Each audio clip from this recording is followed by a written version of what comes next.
Demote him. Ah, okay. Let's see. All right, you guys ready?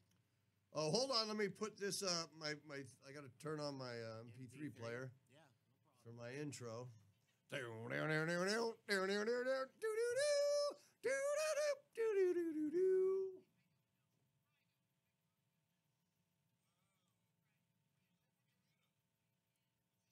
Who do we have who was on Convena?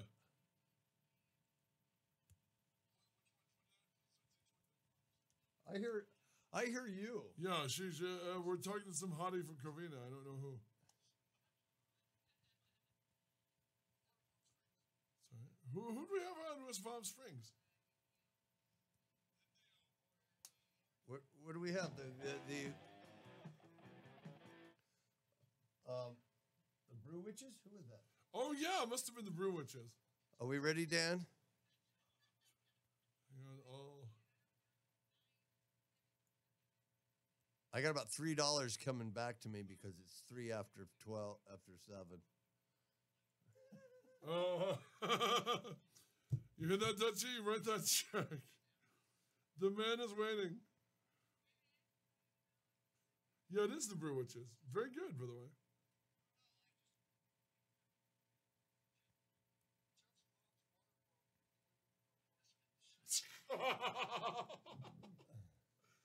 That was in the Brew. Jeff's Waters' mother.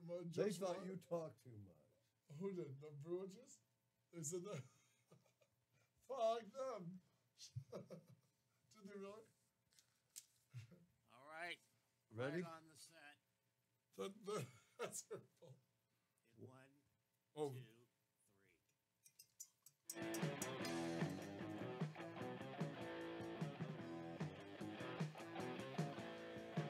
You know what time it is when you hear this theme music? Hey, that's the theme song for the Jeff Sargent Show. I'd recognize it anywhere. Fast motion. This is for the TVs. This is more for the TV show. I wanted this for the TV. Swinging in the sun. Baby on top. Cause I'm Jeff Baby on Sargent. top. I'm making a Roger record. Yeah. All right. Welcome to the Jeff Sargent Show with our co-host Jenkins. Good morning, Inland Empire. Wake your asses up. And Spell Check Dan. Spell check Dan the man Rupp. Give him a word and he'll misspell it for you. Yeah, spell is spelled speed. That's And he'll do it on accident. And he'll tell you a rehab story or two if you're really good. Yeah, if you're on your best behavior, you'll get a rehab story. It's Wednesday, and it's gonna be the pre-NAM show with our guest Joanne, the return of Joanne. She's been on here. This will be her 3rd time on the show, and you haven't met her yet. I can't believe your co-host has not met the curvy, charming nymph from Nambla. Nambla? Dan said you had a guy from Nambla on. The NAM Show. Joanne is a music consultant and writer for magazine and a music producer and a gearhead. She knows all about equipment and everything and knows every rock star on the planet. In a groupie sort of way? And I brought, if you look here, if you look here, I brought the Roger Racket guitar to share. Wow, how sad. Your college guitar smells of tears and failure. He's not even listening. I'm ignoring you. Mr. Verbally Abusive. That's my stock and trade, baby. Yeah, you better watch your mouth, mister. We're going to have special guests on. Woo-hoo. But that's what we try to do every week. So it's more fun, right? It's more fun. I had a great time yesterday with Bertram and Steve. I thought they were amazing. That was good. It was like it was a radio party. It was a little party, man. And it's funny because my brother Donald was watching on AMC the De Laurentiis King Kong remake, and I was telling him Bertram's stories. I was telling more of Bertram's stories than I was of Jack. You know, Jack who gets killed on Skull Island. Yeah. I was telling Donald Bertram's hilarious stories about, oh my goodness, a vision has just appeared before Our us. vision has just appeared. Good morning, lovely one. Joanne Ledesma. Wow. Welcome to the Pre-Nam Show. We're going to talk about all that great stuff. Bravo. I am so excited because there's a lot of new things happening this year. Buckle up, baby, for a rocket-powered 1 hour and 55 minutes. I'm good, yeah. Oh, I need cream in my coffee, Dan, please. Oh my gosh. Stir it in with your Really? stir it in with your mighty penis, Dan. Are they paying you top dollar? Not to, Or bottom shelf? to work with Jeff, it's like a janitor working with a Now, chimpanzee. this is Pat. She's filled in for you 2 Hello, times. charming one. Hello. It's nice being you now and then. It is. Yeah. I'm part of the tall club. Really? Hold on. I go, Joanne, help. I don't want to do a show by myself or be left alone with Dan. We don't just have the tall Please. thing in common, baby. I am also a starving freelance writer. You know, I need had some my clouds in my coffee. I had my own radio shows just before podcasting got big for 2 years. Did you really? What was it 3 called? years. 3 years. It's called Music Biz Radio with Joanne. Wow. Yeah. And You never thought about calling Joanne's Music Biz Radio? Music Biz Radio with Joanne. I had hats and T-shirts and everything, and I'd screen music live. People would send me music, but I've never done a show with someone that had more energy than me. So it was different doing it with Jeffrey Sargent. Wow. 'Cause Yeah. I had to compete for airtime. Not often a pretty girl has to share a mic with a Ritalin addicted moron. Exactly. He Now, said did it. you know that Joanne, that's her art. She Oh, drew oh, the yeah. Jeff Sargent picture. Oh, I'm so Did much you better really? now. I'm so much Are you better gonna- now. As We an were artist. commenting on how Gasian you made him look in that picture. I have some pretty cool art now. But when I screen music all day long because I license music to film and TV. I get hundreds of CDs every week. I do a lot of speaking engagements, and so I sit and I listen to music. So I finally started doodling, and I was like, "Wow, this is kind of cool." So it turned That's into how you do it. acrylic and That's oil. a good way to do that. And so some of I have this picture of this acrylic, big acrylic picture of this monkey hanging. I like that. Like I love that one. And The I think that was Otangerang, that was like punk rock or bad music day or something. Because when you look at my artwork, you can tell kind of how I was feeling, and of course the music sets my mood. Because I was wondering how you were doing that. Okay, are you going to a paint party? No, you're doing it while you're on my couch. There's literally while you're paint on my listening to couch. music. That's a Yeah. cool thing. Yeah. That's a great stress 'Cause reliever. and I work in multiple genres. So, most people, if they've been in radio or they've been in the music industry, they're a specific genre. They're punk rock, or they're classical, or they're indie, or they're pop, or they're blues, or they're rock, or they're folk, right? And so for me, one of my former jobs was a coordinator for audio programming for United Airlines. So that was 22 channels: children's music, business channel, Latin channel, Asian channel, world channel, country channel. So it was like a world DJ. And then when I did A&R for Taxi Music, same thing, multiple genres. So I'm sort of an encyclopedia Well, I want of to ask genres. And so hence when you look at my artwork, it kind of because I love it. You'll post the artwork, and I'm like, wow, this is really getting interesting. It's just like. yeah, it's getting interesting now. I said maybe you could do a picture of me and Pat hanging from a tree, make him as an ape or something. Careful what you ask for. Oh yeah, because do him as Bigfoot. He played Bigfoot in a movie. That's coming actually. out. It's going to be coming out on the Sci-Fi Channel. It's The Hoax, HOAX, hashtag. Adrian Barbeau, Brian Thompson, Ben Browder of Farscape, and yours truly, eating a bunch of people. Wow. I mean, they're not eating people. Who did the soundtrack? The soundtrack, well, let me ask you, now, why is it movie soundtracks called mechanicals? Movie soundtracks are not called mechanicals. My brother Donald, full of crap, there's a shock. You need to pay some fees for having music on. There's 2 types of licenses. There's mechanical and there's sync. And mechanical on a soundtrack would be like an album. There's no audio visual. It's the record, like the soundtrack to The Godfather. Yes. So that's a mechanical, and it's playing on a mechanical device: 8-track, CD player, your car stereo, your Bose, your okay. That's a mechanical machine license. Whereas a sync license means it's synchronized with something, so it's paired up with visual. So that's a sync license. So now you're listening to music, but it's enhancing the video, right? So you can't have like a skateboard video and then have like sad classical music. It doesn't matter, right? So the music enhances. You have to have a sync fee because it's going to enhance the thing. So it's a sync. So there's some terminology there. Now, Joe, and my brother Donald, who is usually quite full of crap, he claims when Martin Scorsese uses a song, we'll say in Casino, I forgot the song, but he uses it. It seems to go down low for a dialogue scene. Then 10 minutes later, they're beating a guy to a bat, and the song comes back. Yes. They have to be paid twice. True or false? It's called a needle drop fee. Remember, if you're on a record, okay. So if you're on a record and there's a bar room, okay, and there's music, okay, in the background, the band's playing, and there's the guys picking up on a girl, and you hear the music in the background, okay. Then the camera goes somewhere else to grandma's house, so you don't hear the music anymore, okay.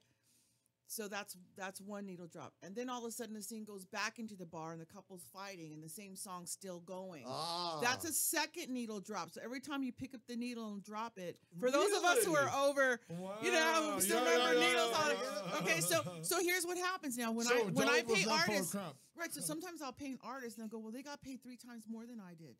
Well, that's because their scene required that song in 3 different places throughout the film, where yours was 1. So where you got $2,000, they got $6,000 for the sync fee or whatever. So it really depends on how it's used. So there's a thing that's called a needle drop fee. Does that answer that? Yeah, no, that actually makes sense now. That was something he was babbling about, so it makes some sense.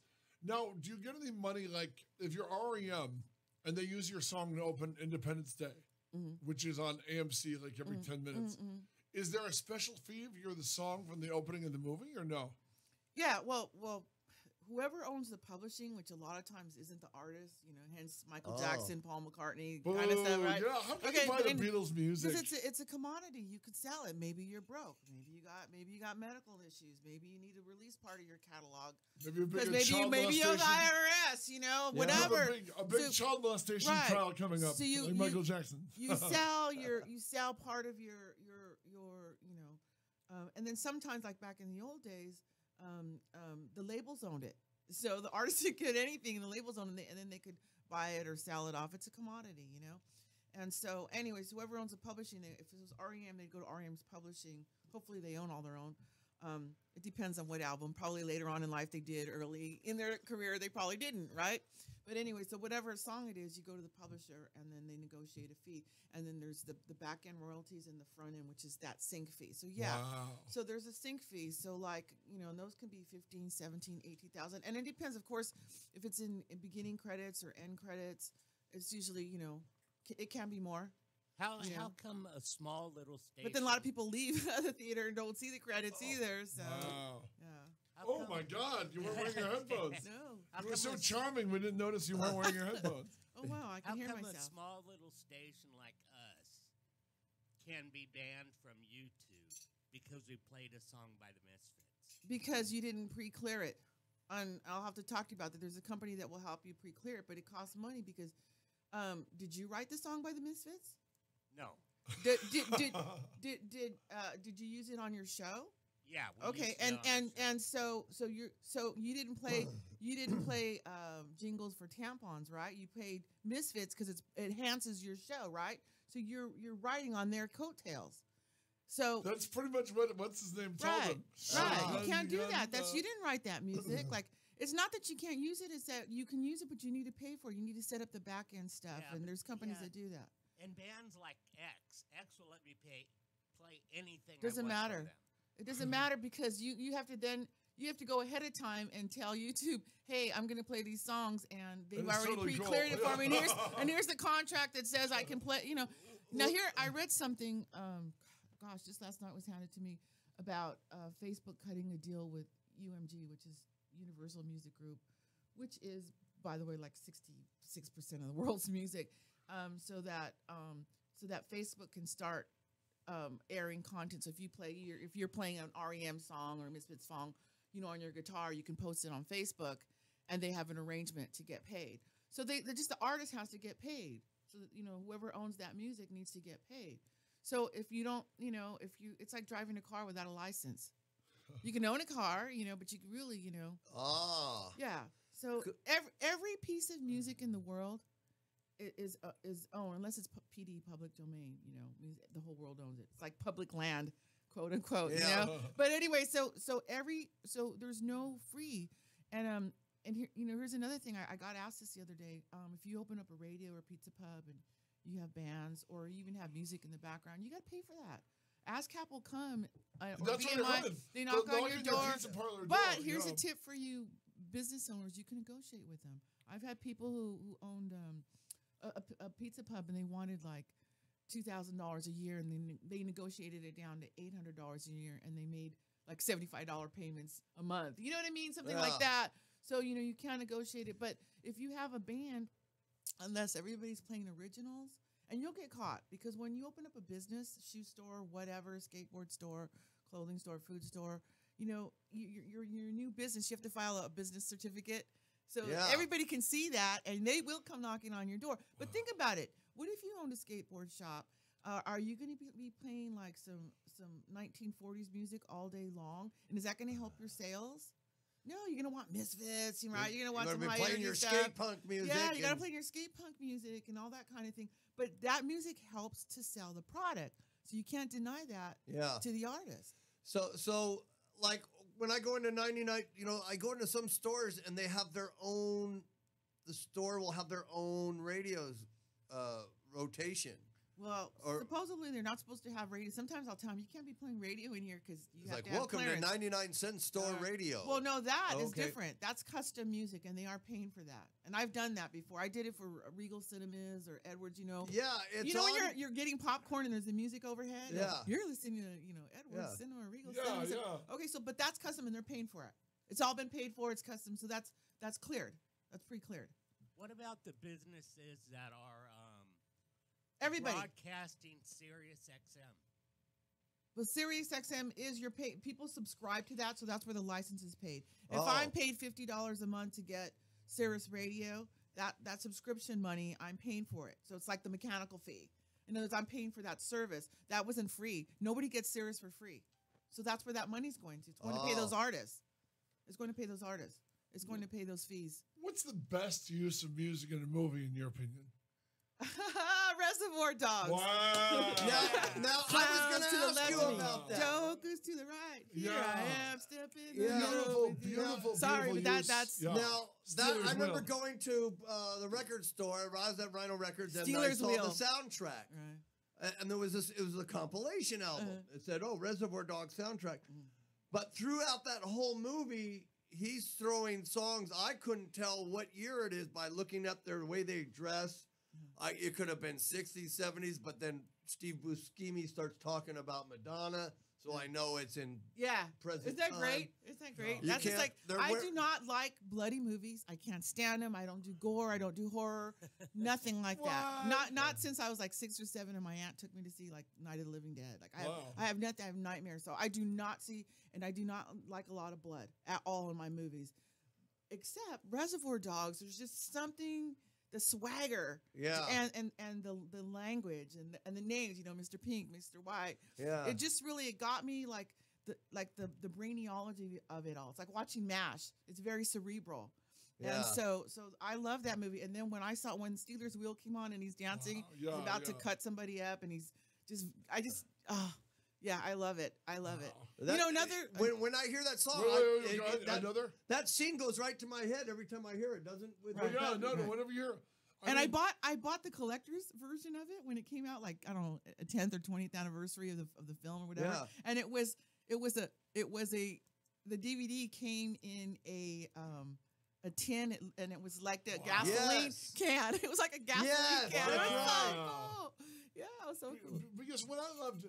One of the things Tarantino did in the soundtrack, I believe the first movie soundtrack to actually incorporate dialogue from the movie with the music was the Batman soundtrack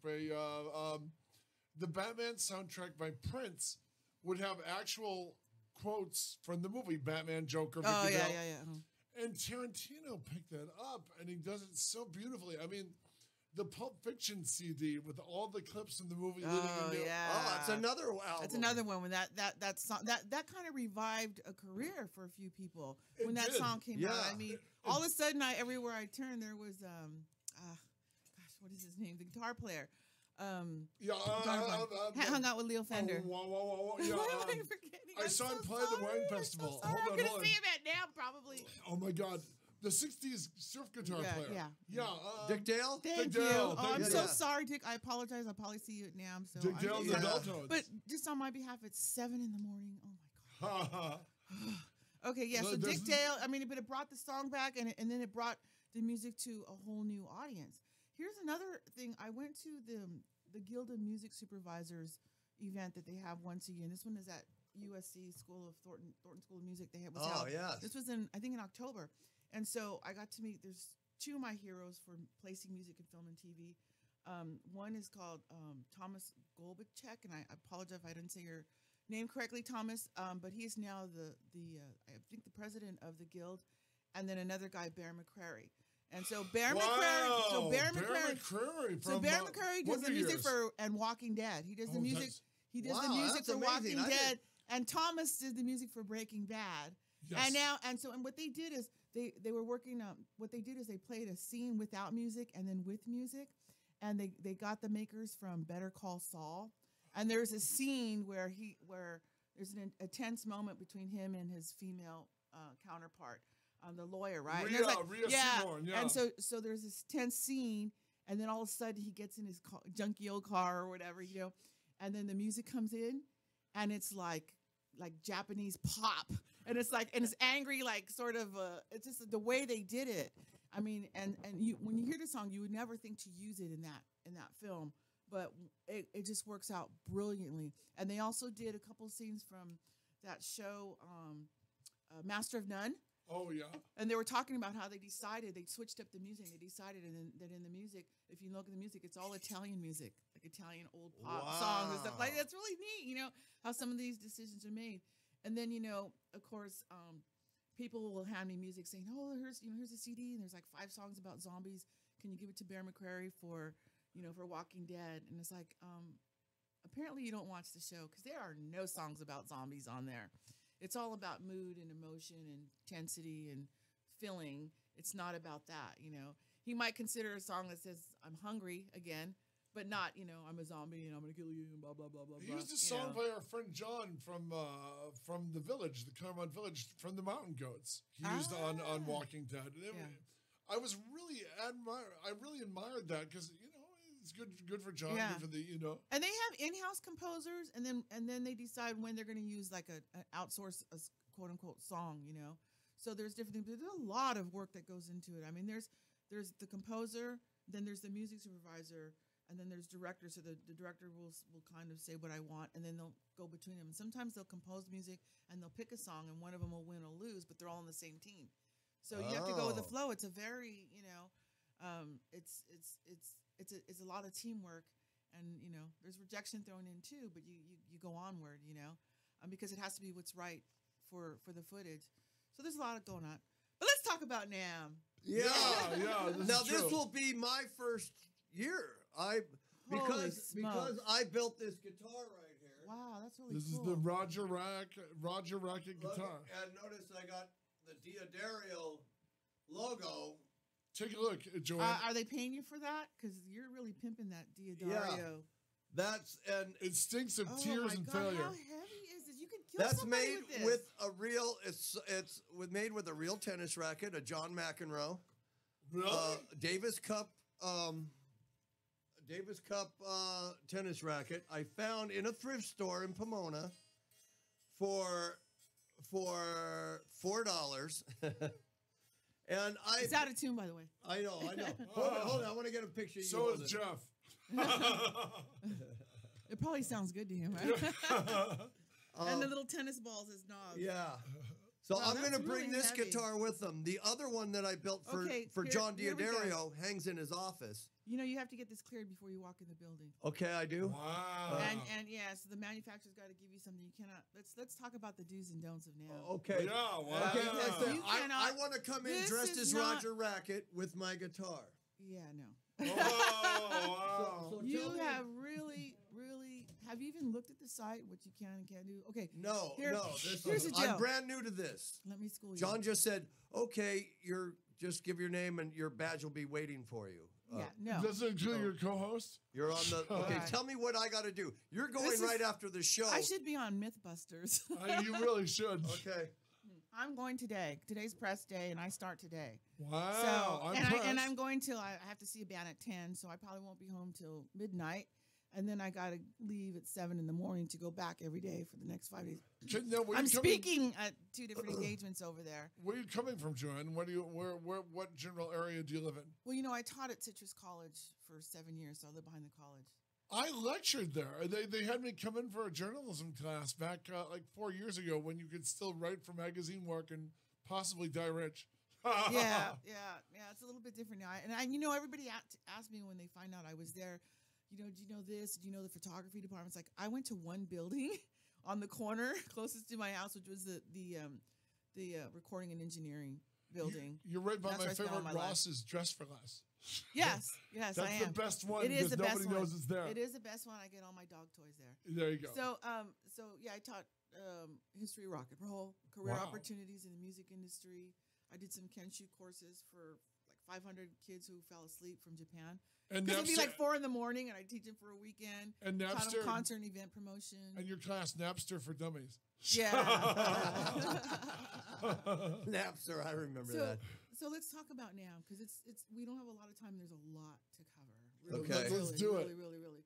So NAMM stands for National Association of Music Merchants. So it's an association, just like a Flyers Club or any kind of association. People pay fees and they get updated information, and once a year there's a convention. So what it is it is it's an association for all the people who make and build product for the music industry.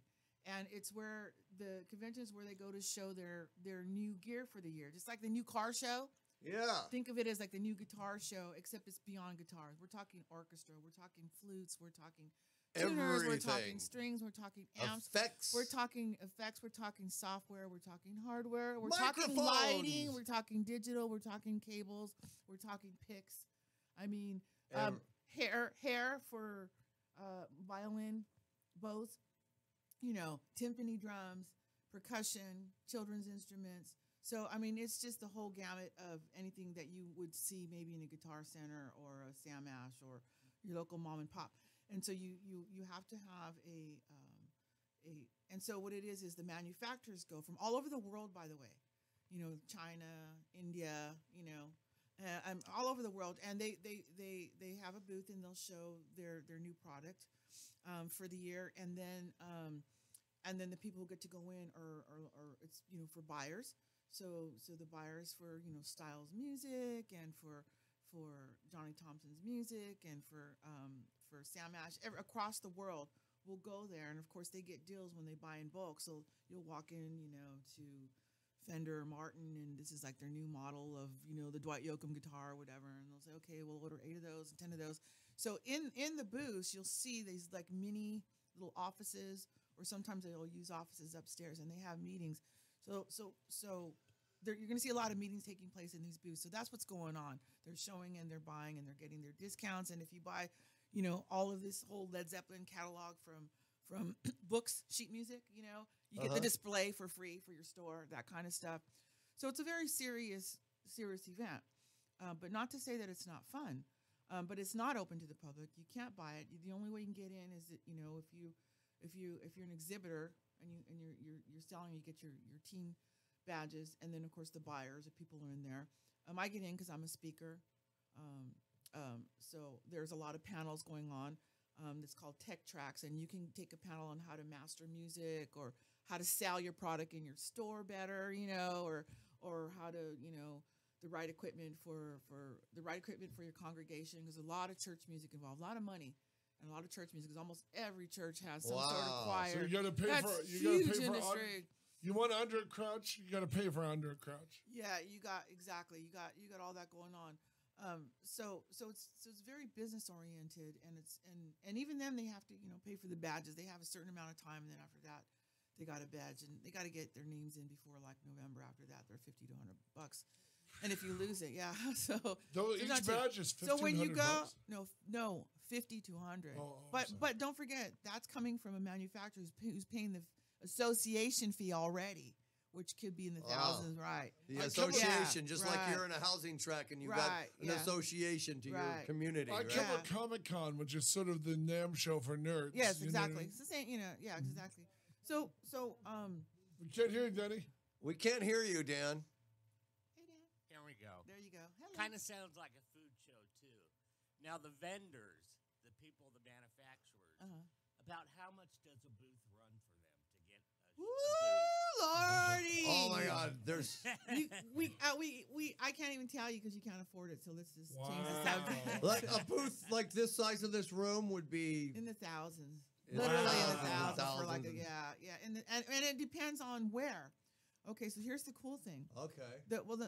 When you walk into the convention center, the main floor is like probably the most expensive. So that's where you're going to see Martin guitars and all of the, because it's the main floor. Then as you go higher and higher, the rooms can get bigger or smaller. But the further away you are from the main floor, so probably the price is going to go down. And then downstairs, downstairs, the heavy hitters, the biggest names in music are going to be on the main floor. They're going to be everywhere. Oh, they're going to be everywhere. We'll talk about. Okay. We'll talk about the heavy hitters. But so you're gonna see probably like you'll probably see maybe Apple. You'll see Avid on the main floor. You'll see Martin on the main floor. You'll see Aguilar amps on the main floor usually. And there's 3 sections, of the main floor. Maybe to the right, that right whole wing will be like hardware, right? We're thinking all electronics companies and maybe JBL or somebody else. And then the center is all of the some of the big heavy hitters, and then to the far left might be where all like the drums are. So you'll see Gretsch, and you'll see Pacific, and you'll see LP, and you'll see all those. So they're sectioned off. There are guys walking around with sound meters because each booth can only be so loud. Really? And there's a lot of The decibel Can you meters? imagine if I'm right here in a 5x5 booth and I'm Fender and you're Gibson and and I'm trying to sell these guitars and show me? Of course, you can't do that. It just doesn't work. All right, so there's that, and then downstairs is kind of more like you'll see like national guitars, some dobros, ukuleles, things that are not quite so loud, some foreign electronics, China, Japan, maybe Moog might be down there, stuff like that. And then upstairs on the 3rd floor is usually like the Fenders and the Gibsons. And I have to put a disclosure in there because Gibson's not going to be there this year. And I don't know how many years. Wonder why. Well, that is the question of the day. So, I can tell you rumors that I've heard, that I've read. Please. One is that it's just expensive. And then, Gibson is a national brand. Do they really need to be there or whatever? Then I heard that they came out with a bunch of guitars last year, the year before, which didn't do so well, and the parts didn't do so well, and they had to buy them all back from all the manufacturers. I can personally say that I was there a couple years ago, and they came out with the Les Paul studio monitors. Now, I have a home recording studio, and I was looking at studio monitors at the time, and I took my son, who's my certified audio engineer, right, who does all the mixing for my records. And makes it easier to get him in, doesn't it? Yeah. So we got in there, and we did the whole song and dance in there about them, and they look beautiful. They look like a Les Paul guitar, and they got his little name on them. But the quality it's good, for home studio monitors. But but what I have, I think I had, I forgot what I had in there, but my M audios were just as good, right? And for half the price, and you're really playing for the lacquer and the finish and that kind of thing. And I thought, Les Paul must be turning in his grave. He's not a studio monitor guy; he's a guitar guy, Yeah. And and the whole thing just didn't sit well. I felt like they were pushing it too hard, and so there's all these, so there's different reasons, and I've heard a whole bunch of different reasons, but I kind of tend to go with, well, maybe they're just gonna like kick back and take a breath and maybe kind of do something different. Yeah. Fender, on the other hand, they went through quite a bit of changes in the last 2-3 years, changing with their CEO, changing their product line. They had a sort of a flop with the this music education course where you could pay X amount of dollars and you could get classes. But it's like, hello, did anybody not tell them that there's YouTube? My son learned everything, a lot of audio engineering stuff. So people didn't buy it. And so and they put, over $1 million into that, and it didn't work out. But I think they're doing all right now. Last year they came out and they were very high tech. You know, a lot of TV displays and sort of cutting edge technology. And they've got some new headquarters now here. I think they got rid of everything that was in Arizona, so they're in LA now, Hollywood, and so they're doing. You know, so they're sometimes you just got to grow and take the punches, learn from it, and then get back up on your feet. And so I'm very interested to see Fender. Of course, one of my favorite booths is Taylor. Now some of the booths, Taylor guitars. Yeah. Now, some of the booths are really big and they'll have stages in them, and you can see some of their artists that are endorsed. I mean, I've seen Taylor Swift, I've seen Coheed and Cambria, I've seen Jason Mraz. You know, this is at the Taylor booth. You know, are they really singing or are they lip syncing? No, they're singing in preclear. How can you show a Taylor guitar and then lip sync to it? No, sometimes they're watered down acoustic versions. You know, and so a lot of the booths that are big enough will have, you know, like I think it was Ibanez, or this is before Eddie Van Halen had the EVH line of guitars. And amps, but there was a time where what was he playing? Anyways, he was in a booth, you know, and you can go in there. No, Eddie Van Halen. You can go in a booth and you know there's 20 headphones, so hopefully you're one of the lucky 20 ones, and you put the headphones on and you can watch them play and talk about the new product. Usually the artists are there. They're there to talk about their endorsements, and some have 10, 15, 20 endorsements. So you'll see them at different booths throughout the days. Okay. So it could be for guitar or pickups or strings or whatever. Right. So the cool thing is like a Diodario, you'll see the guy from the Misfits. He's usually there every year. You know what Dan's I mean? a big fan of the Misfits. Daryl Wolfgang von Frankenstein. Yeah, he's usually a Diodario every year. You know, you'll see Dick Dale. You'll see Dick Stevie Dale? Wonder. How old is Dick Dale now? I don't know because I'm not young anymore, so I don't want to get. No, but he's older than me. No, but Dick Dale's amazing. He's like Link Ray. Yeah, he's older. He's a legend. little younger than the Adventures, right? Than the Ventures. Yeah. So what happens is what happens is people go, oh, it's cool, it's a big party, all the celebrities are there. Well, yes and no. I mean, basically for years, you know, guys that have been supported through their tours and stuff. And when I say support, I mean talk to a guy like Lee Sklar, right? Lives out here in the Pasadena area, who plays bass for everybody. He's on thousands of albums. He's been touring with Phil Collins right now. He plays with Judith Owens, and you'll see his mugshot on every booth they tout their artists that play their gear, so you'll see mugshots. So sometimes I'll see him in different areas all over the booth. It's like he's chasing me. But he's got several endorsements. But like, you know, if you need bass strings or pedals and you're touring, I mean, these manufacturers, they really take care of their artists. I mean, imagine being in China and you're out of strings or your bass isn't working right, or they've got to call some shop up there and get everything and get them to, you know, that kind of. So those relations. So these artists come back and they say, hey, you took care of me all these years. You know, I'm proud to play your product. And then sometimes they're pissed off and they switch amps or switch guitars or whatever, or they came out with their new stuff. You know, Eddie Van Halen came out with his new line, which is pretty much, you know, through Fender. Fender has Squier, and they have different brands that they've acquired. But I mean, you know, so things change too. So that's amazing. Yeah. So here's some really cool kind of NAMM things. There's I don't want to say Roland. Music Man and what's the string company? GHS? No. Ernie Ball? Ernie Ball. Yeah. Okay, so every year for like the last 20 years, when you go to the Ernie Ball booth, which is usually on the main floor, they usually have a theme. I don't know if they had one last year. But previously they'd have a theme. So one year it was they built their booth out to look like a football stadium. Really? And everybody that worked there, right? Yeah. Was dressed in an NFL. I mean, I'd have a picture with the Raider guy with his face painted and the spikes and the whole thing. So they were all dressed up.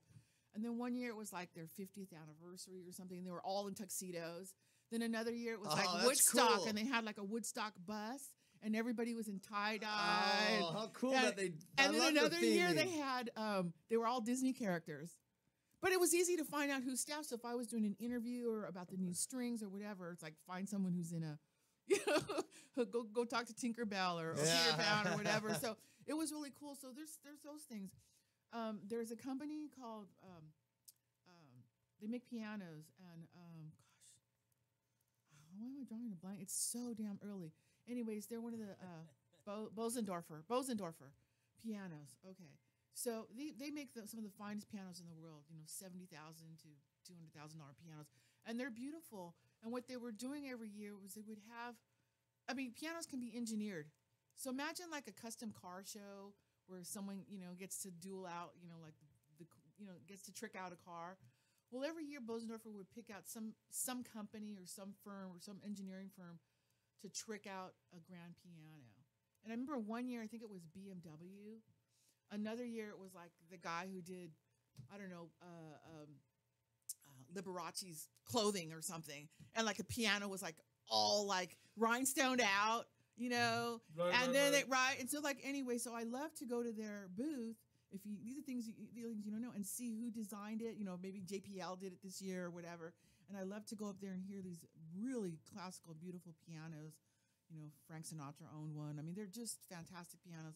And if you're a keyboard player, to go and see something like that. So there's a lot of cool things. Martin Guitars always comes out with something cool. In fact, I was there last year at Martin Guitars, and they were showing off. So I mean, they usually have them in glass, like this beautiful handcrafted Martin guitar that they don't take out of the glass.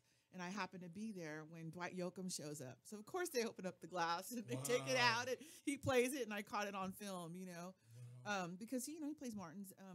So there's a lot of that going on, one year, I think at Gretsch, which is part of like Fender, they came out with like a replica of the Gretsch that George Harrison played. So they had photos and vintage stuff. And another year, I think 2 years ago, they had it was at Fender. They had a big like a wall painting, maybe 6 by 5, huge on the wall, and it was Jimi Hendrix, but it wasn't painted. His whole face and body was made out of guitar picks. Wow. Yeah, I mean, How so cool is yeah, that? yeah. And then there's the Guitar of Thrones, which is in the hallway, just giant Like a Game of chair. Thrones, Really, see, Like looks like Game a of Game Thrones of Thrones, with the guitars. but it's all made out of guitar. So a lot of people that go to now will sit in the chair and have their picture taken. We've all done it. So there's some really cool things. So the whole celebrity thing is they're there to support whoever. And like when I go to see like Gary Hoey is going to be at, Oh, I saw him an event. I saw him an advertisement page Yeah. that he's going to be there. And yeah. So I've known him for years, and he's got several endorsements. So I might see him with his strings or his pedals. So you'll see him play for 20 minutes, but he's going to be talking about the product at that booth and why it's so great, and all that kind of thing. I saw him at the gas lamp, and he's all. And he's just totally pimping his products. He's all, how do these pickups sound? Whatever the company was, blah blah blah. And these he helps strings. him to sell a lot. He's a phenomenal guitar player. So every other every couple songs, he's telling you parts of the guitar that he's sponsored by. How's that sound? And then he would let people come up on stage, just do a blues riff, and guitars, and you'd go up there and do a solo, and the next guy would hand the guitar He's a great to him. salesperson. He had a whole line of amps. Yeah. He has the Gary Hoey Army. That's like his clan, his followers. And he's sensational. He's one of those guys. I think he's kind of underrated. Yeah, a lot of people don't know him by name, and they should. But you've heard his music. I mean, who hasn't seen Endless Summer? Endless Summer 2, right? Yeah. That's the soundtrack. That's his soundtrack. He's done a lot of music, and that's in a lot of places that you just didn't know it was him. He's one of those I guys, see a lot of blues, and there's another guy, Tommy Castro. That's another. Oh my God, he's I saw him at yesteryears in Pomona. I mean, Tommy Yesteryears was there. Castro, Coco Montoya, Walter Trout, all those guys. I mean, phenomenal. Yeah. And they're all, like you said, all underrated. But sometimes people are hearing their music and don't even realize. I think if you're familiar with the genre, you know them. If you're in the blues scene, you're going to know those names for sure. But so NAMM has all these different things. Now, getting in, let's talk about maneuvering and logistics. Yeah. It is the Anaheim Convention Center. I mean, parking is not even close to begin with. It's a nightmare. And then where you do get there, the parking, I think, is $16 this year per day. Which is why I don't take 5 interns, because I can't afford that parking anymore. If you make a right on Orangethorpe and drive 2 blocks in, you can park for free. Now, we did that, didn't we? For Remember we WonderCon. walked in there? I don't like giving this out, because though, a lot of streets, not anymore.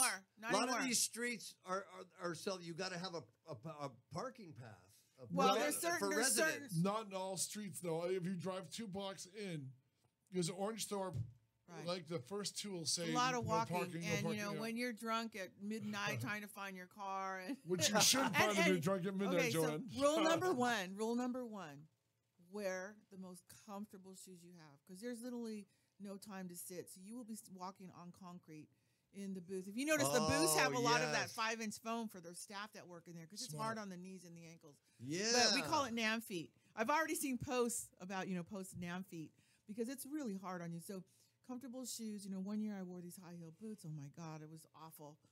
I look great, but oh man, I was so much pain. Yeah. So I won't do that anymore. I'm just jeans. I'm cash now. So walking, and so prepare to pay a lot of money, and even for food, they'll have some food trucks. And now what they do is they put a big stage in the middle of the street, but it's all blocked off. So something they've done, two things that are by the hotels. Yeah. In between there's a, think of a triangle, and the top of the triangle is the convention center, and then the other two corners is the Sheraton and the Hilton. So usually they put it by the fountain, right?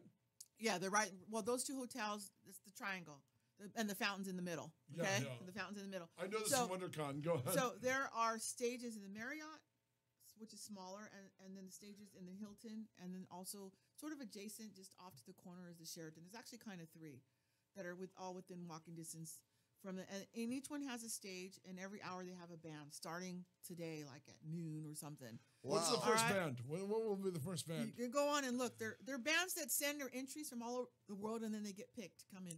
Wow. But so like I know. I mean, some of my clients and bands that I work with will be playing. Britt Rodriguez is going to be playing there. I have a little, it must be 12 or 13, little David Lee. I think he's playing tonight or tomorrow. I'm in the hotel rooms. Sometimes I'll go there and I'll turn around and there are my friends on stage. Blues Revolution, that happened last year. Oh. Sometimes I'll see people whose music I screen for film and TV on the stage. So it changes. That's the outdoor stage. There is a stage inside the convention which has bands all day. And you'll see TV screens with all the lists of bands. There is a NAM app. I totally recommend that you download the NAM app if you're going to go.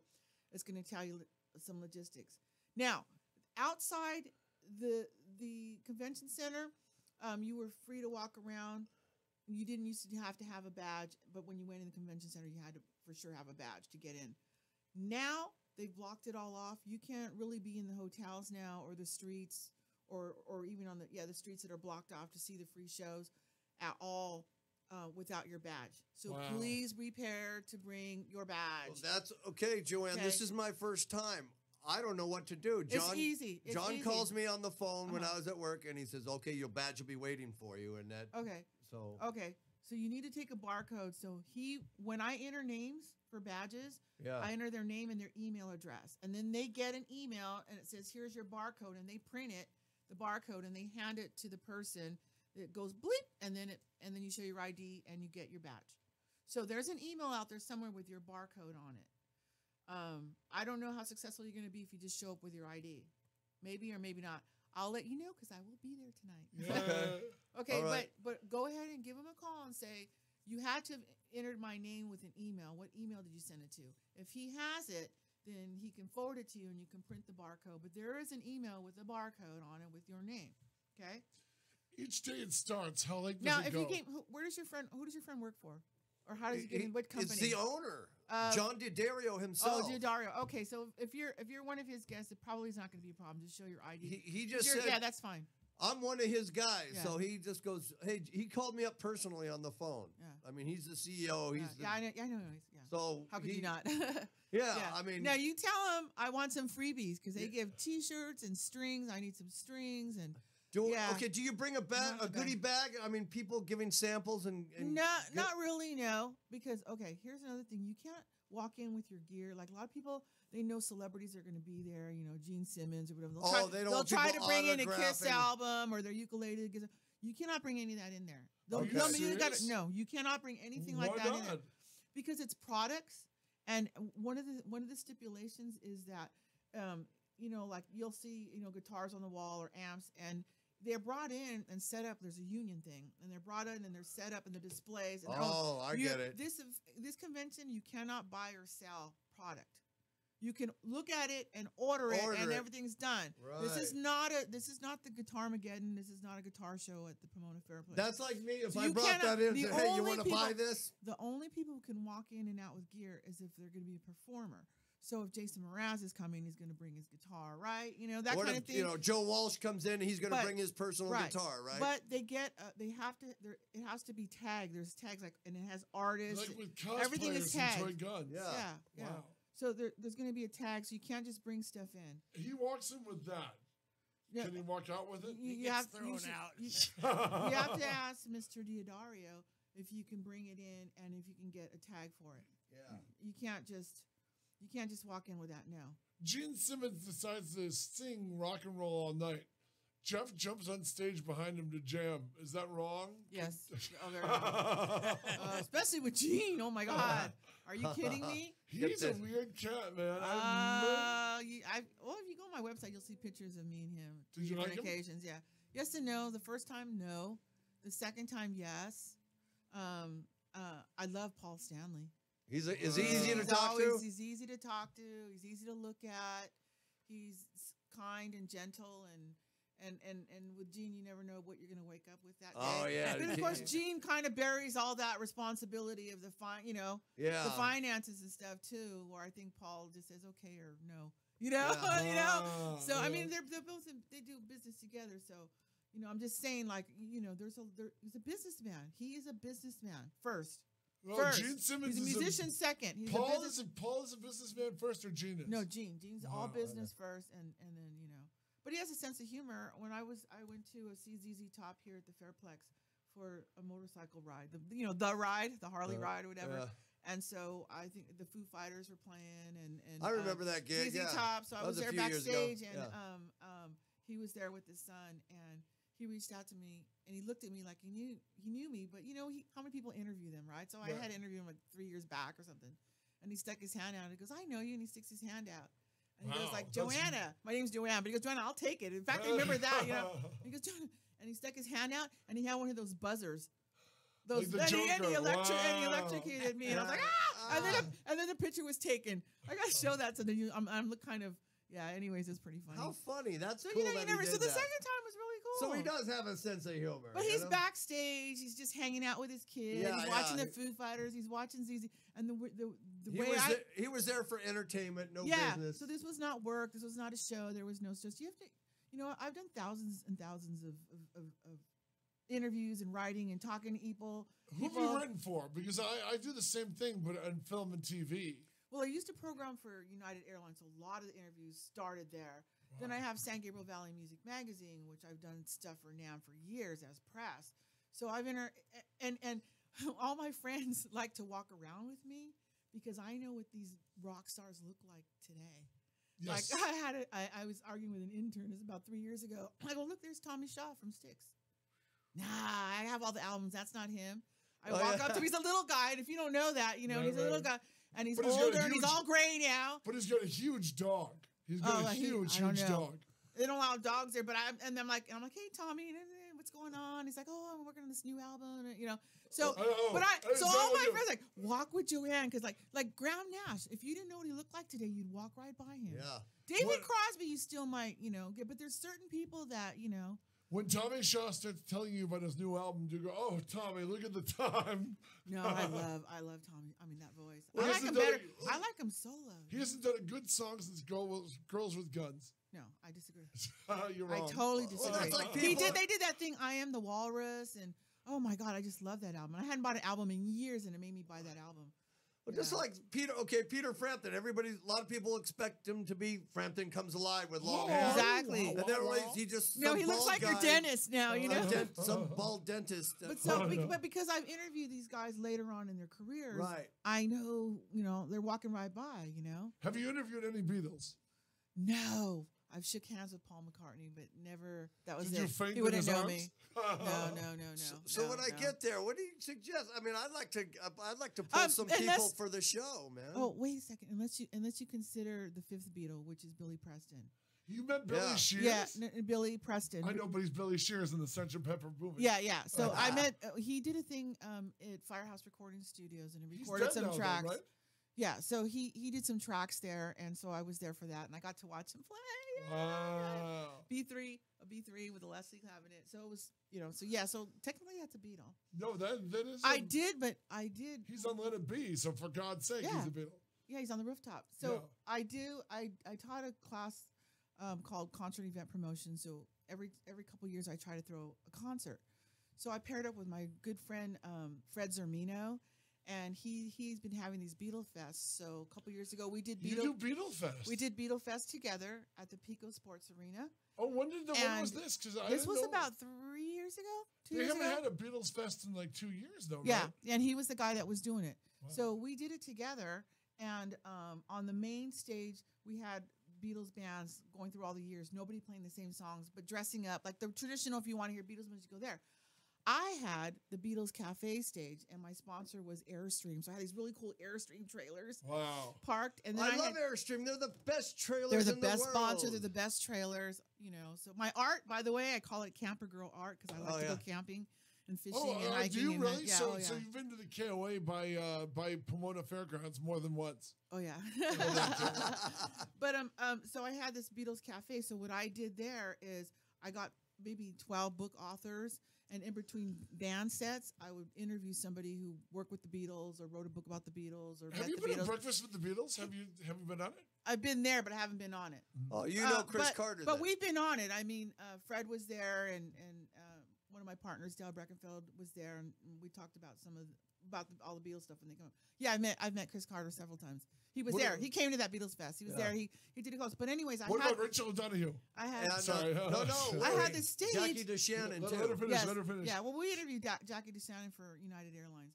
Wow. But we had a stage, so I had book authors, and then I had non-traditional Beatles all day long.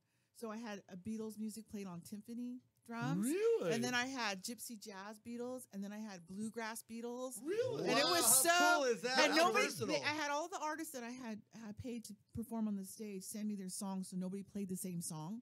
Oh, You there you know, go. and That's a everything. big thing at Beatle Fest. Yeah. So anyway, so Was Martin Lewis still involved with Beatle Fest? Remember Martin Lewis? No, I don't know. He Martin. was I know a Fred. British DJ. He came out here, and he was like he was like the onstage guy at Beatle Fest for years. I don't know who he is. I was at Fender when they had their original location, their museum, and they did have for a short time the George Harrison guitar. So I have touched that.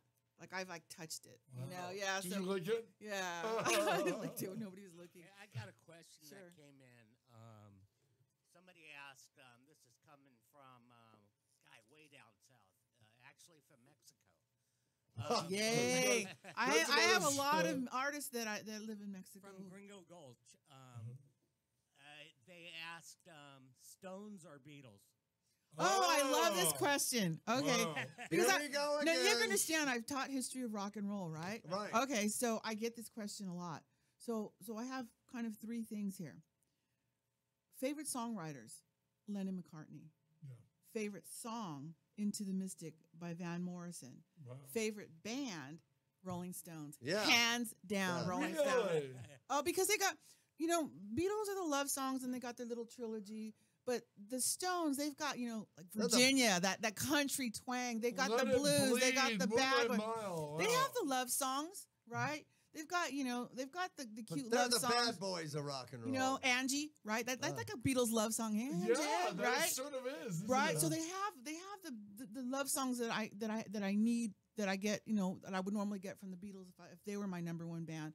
But then they have the country and they have the rock and they have the blues. Yeah. And they have and then they have the looseness. I like the looseness. I mean, the guitar playing, Mick Taylor. Come on. Very organic. Very organic, and they've progressed and they're still together. And I mean, So for me, it's Stones all the way.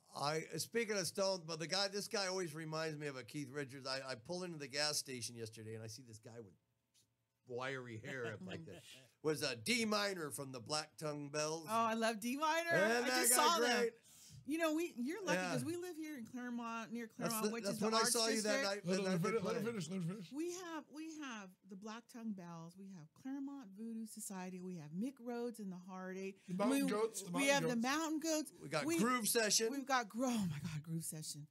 Those oh my kids, God, I watched they're Sarvin. kids. I've known Sarvin since he was 10 or 12. He's played at my backyard parties. Wow.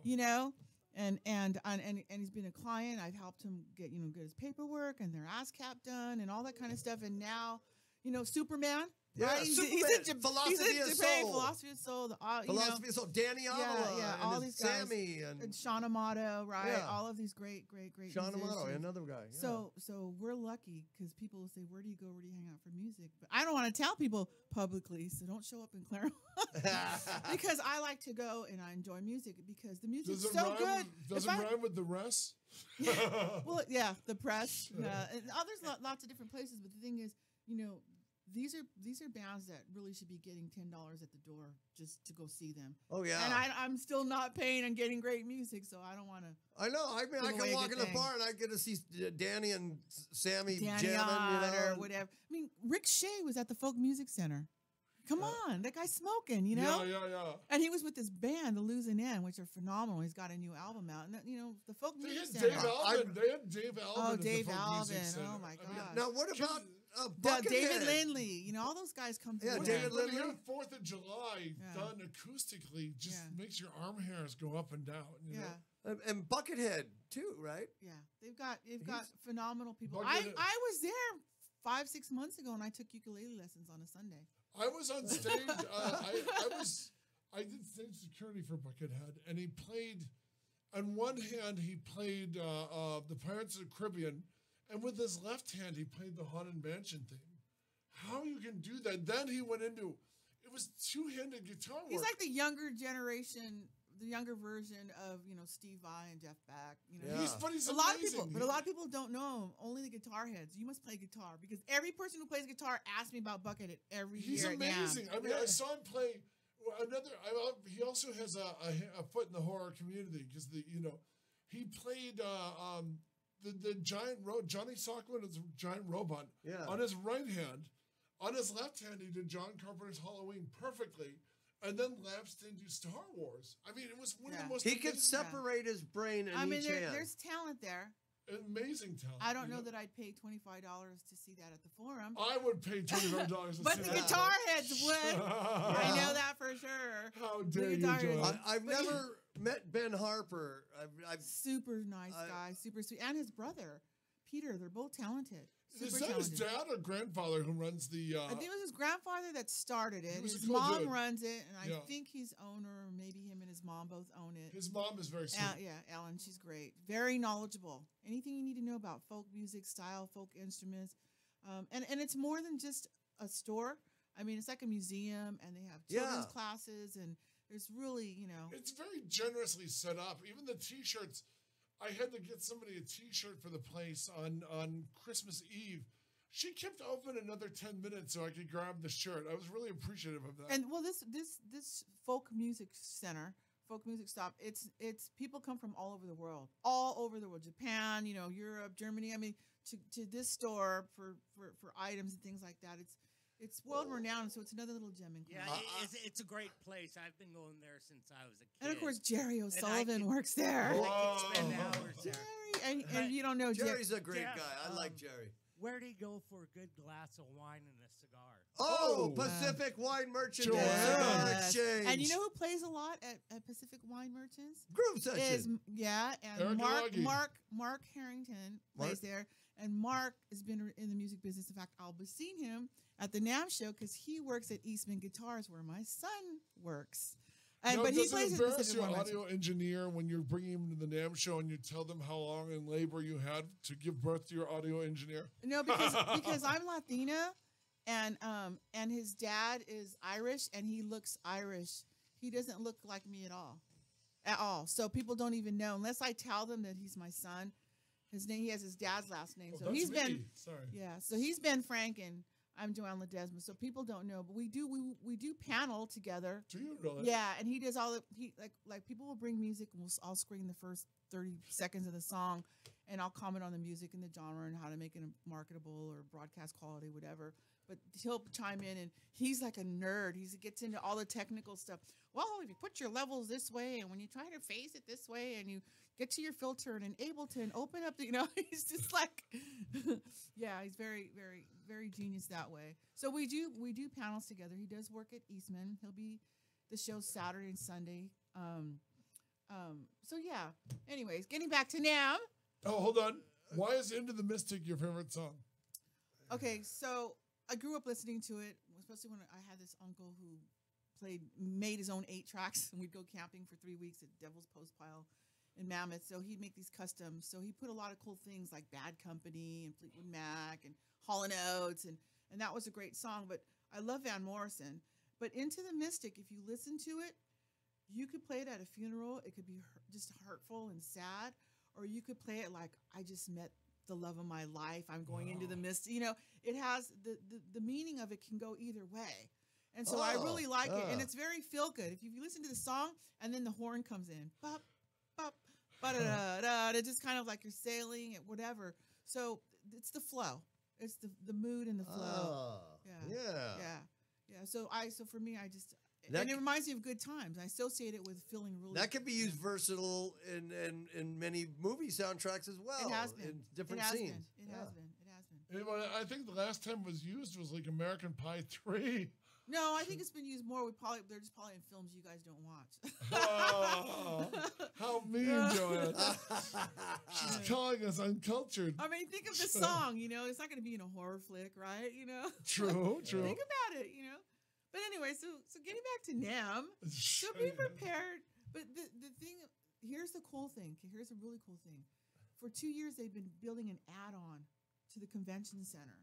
And this year it's built and it's open. So they're supposed to have thousands of more people this year because they can accommodate thousands of more people. Right. Obviously, the best day to go is going to be on Thursday and then Friday, because Saturday and Sunday it's sardines.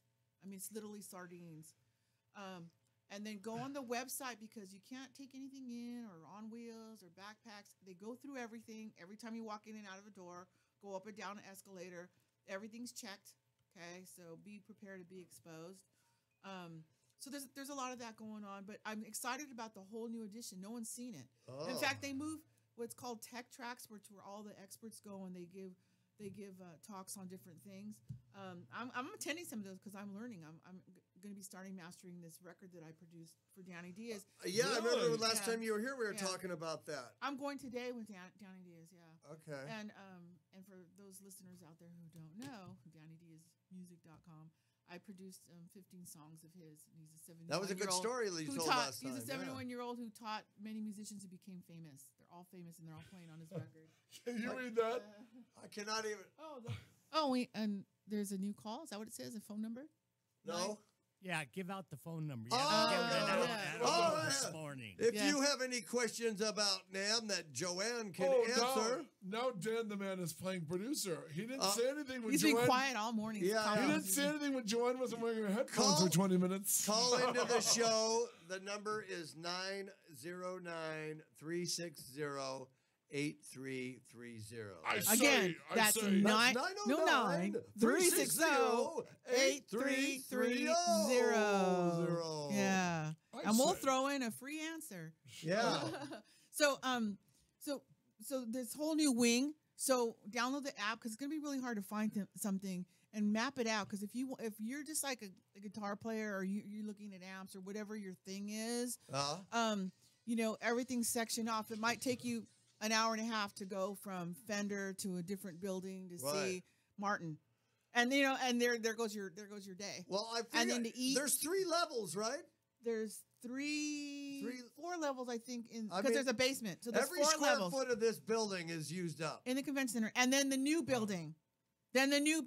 Oh God! So you're not kidding. It's going to be a lot. On like the on new my building, feet, I better wear these comfortable shoes. I try to look at the new building. I think that's where, I don't know if Pioneer is going to be on the main floor, but there's all the DJ gear and the software and the lighting and the staging. I've been working on that for years, by the way, putting that new wing in. At least 2 years, Well, it's That's open now. Remember you and I, when I took you to WonderCon, remember they were blocking all that area And expect off? lines for everything. Like Disneyland, if you want to get a Starbucks, expect to be in line for 20, 30 minutes. Well, you know what? Food, 20, 30 minutes. So, if it takes you an hour to eat, an hour to get to one booth, and then an hour to see something else you want to see, I mean, that's literally half your day. And then parking and walking. So, you really need like the 3 or 4 days. Are we allowed to bring snacks, like a energy bar or something in? Yeah, but go on the app and see what you can and can't. I mean, I'll be bringing some snacks because there's just I just won't have time to get everything done. Would you give some of them to Jeff if you saw him crawling across the convention floor? Only if I was tired and it was heavy. Like if my bag was bogged down with oranges, I might give you those. Because my shoulder hurts. I am speaking, by the way. When? What day? Plug this for all going to NAMM. So the lovely Joanne NAMM. is speaking. And this is a whole new area, so I haven't seen it, but it's the California Ballroom on the 2nd floor, Friday at 4 o'clock. And the name of this particular panel is called Making Money, Making Music. And I cater to a lot of independent artists. And the main bulk of my business is consulting. So artists will come, maybe someone just needs a little bit of guitar lessons and how to write lyrics down properly. Just very, very novice to the very, very, been published artists. And so I help people with their careers. Sometimes they'll say, oh, I don't need help songwriting or making my music broadcast quality, but I don't know how to set up ASCAP or BMI or how to copyright, or I don't know how to pitch to, or I have somebody presenting me a contract. I don't know what it means. Can you help me with it? So I just book on the hour. I will be doing 30-minute bookings on Saturday. So if anyone wants to see me, give me their CD. I do let you know that I do have a music library, 5,000 songs. I'm always taking songs in multiple genres. If there's something that somebody hands me and I really, really like it, I will put it in my library or offer a contract. You still got to sign the contract, but I'll put it in there. Or maybe it's something that maybe I'm not into, but like goth music or something, and it's really good. I'll hand it over to a friend who works a library like that and see if they're interested in it. So when I do get good stuff, I will forward it at no fee, Wow, good but girl. if I don't, I'll push it back and I'll say, here's why I would take it or wouldn't take it, or here's what's missing, or try this or that. Or so funny, sometimes people hand me a CD and there's like no barcode, there's no email address, there's no phone number, and sometimes I'll just judge what's in my hands. So I'll do a lot of that. So I'll be taking bookings on Saturday. And what to see? You want to know what to see? Yeah, yes. please. All right. But we're also going to ask you about some of your rock and roll interviews. I think that'd be good too. I have some good ones. Go Okay, NAMM, baby. Tell us about NAMM. So first of all, get the NAMM app. There's the big stage outside, and I haven't looked at who the big name artists are, but like last year they had the Ronettes, then they had the Motels, then they had The Tower. Ronettes were there? Last year. Then I think the year before I saw Tower of Power. So in the big stage, there's artists all day long, known and unknown, locals and foreign, right? But then at night they put on some of the headliners. Graham Nash was on. So there's a big outdoor stage, and it's free if you have your badge. And then there's artists inside. I mean, I saw this band last year called Venice. I guess they're from Venice, but they're like the Eagles. Like they're like friends with Eagles, but they're like the Eagles with the harmonies. And God, I highly recommend if you're into anything like the Eagles and Poco and all that. These guys are called Venice. And so I was standing in the Marriott, and they were on that small acoustic stage. And who am I standing next to? Jackson Brown. And he's like, oh, I love these guys. They're great, And so, so sometimes we like to go see. You never heard of, I mean, even on Sardine Day, you're going to be bumping, every other person could be a rock star or something, huh? Now, Saturday, I think it's 4 o'clock. You can look it up. Yeah. The guy from, I'm so sorry, I forgot your name. It's too early. You know the band Blues Image? Yeah, Blues Image, Okay, they wrote that song, Right, Captain Ride upon your mystery ship. Yes, okay. So he's got a couple of hits. Captain something, right? And he's performing, and he has an all-star band. And guess who's in his all-star band? Ooh, Jason Brown. Okay.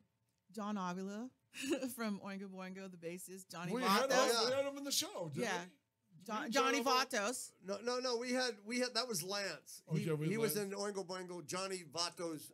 The drummer. Phone call. Oh, hey, we got a phone call. So this band is going to be all-star band, and so that one I recommend. There's going to be some other celebrities. Okay, wow, Ride Captain Ride guy is still around. That blows my mind. And he has singing with him Jerry Solis, who's from El Chicano. So all my friends are going to be on this event on the main stage. Did I do it right, Dan? Come to us, mystery voice, and Daniel, we still can't hear you. It's just. But I did hear you tell Jeff no it's because just it's your an favorite X. part of the day. Shut up! It's an X on the thing.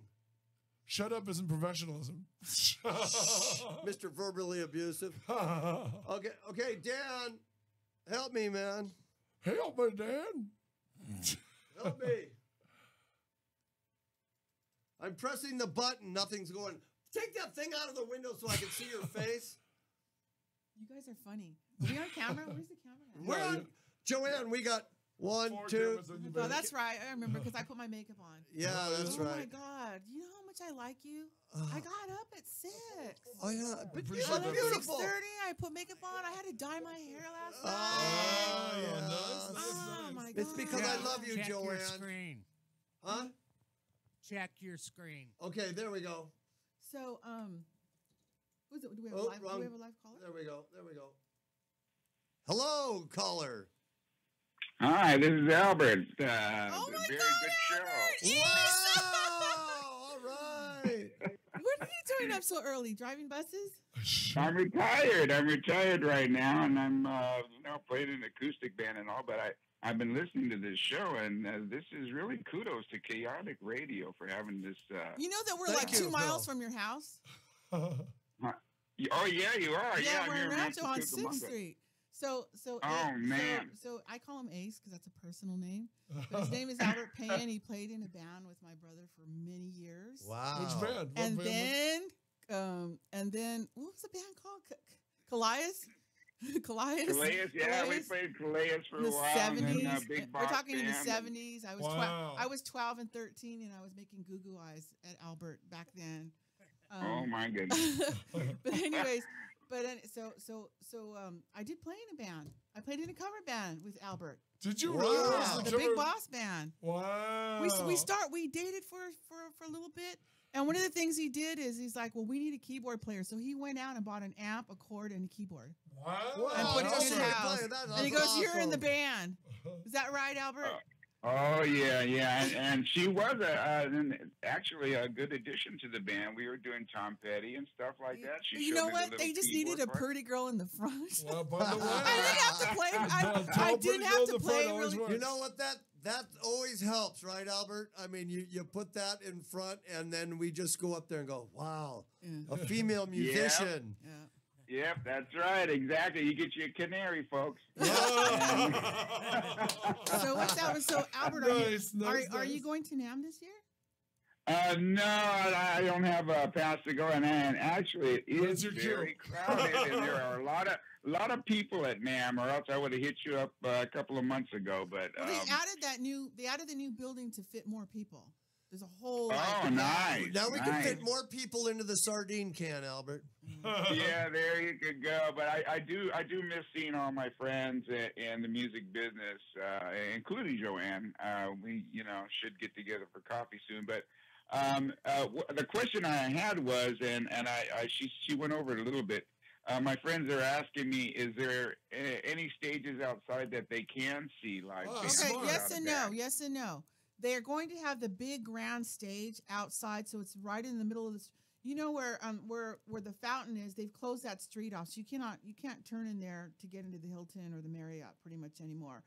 So they put a giant stage in between both hotels, which is right in front of the convention center. It's a big giant stage. But what I was reading is they're calling that area the Grand Plaza, and they're saying that you need a badge to be in the Grand Plaza area. Wow. So, and I notice now they look at badges going in and out of the hotels too. Do they really? Yeah. That's dirty. Where before people would just go for the experience and not necessarily go into that. But that doesn't mean you can't stand on the outside of the Grand Plaza and enjoy the music, although you might not be able to see the people on the stage because they turned it.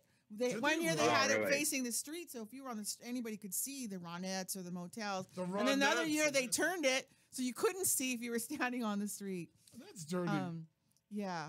So yes. So what and no. about the Hilton and places like that, where is the public allowed into the different lobbies of the No, hotels they're- where they they're- might have live music? They're checking for badges now for that. Oh, that's dirty. I mean, What- I think I can't say that you can't get around it, but for the most part, yeah, they are checking and looking.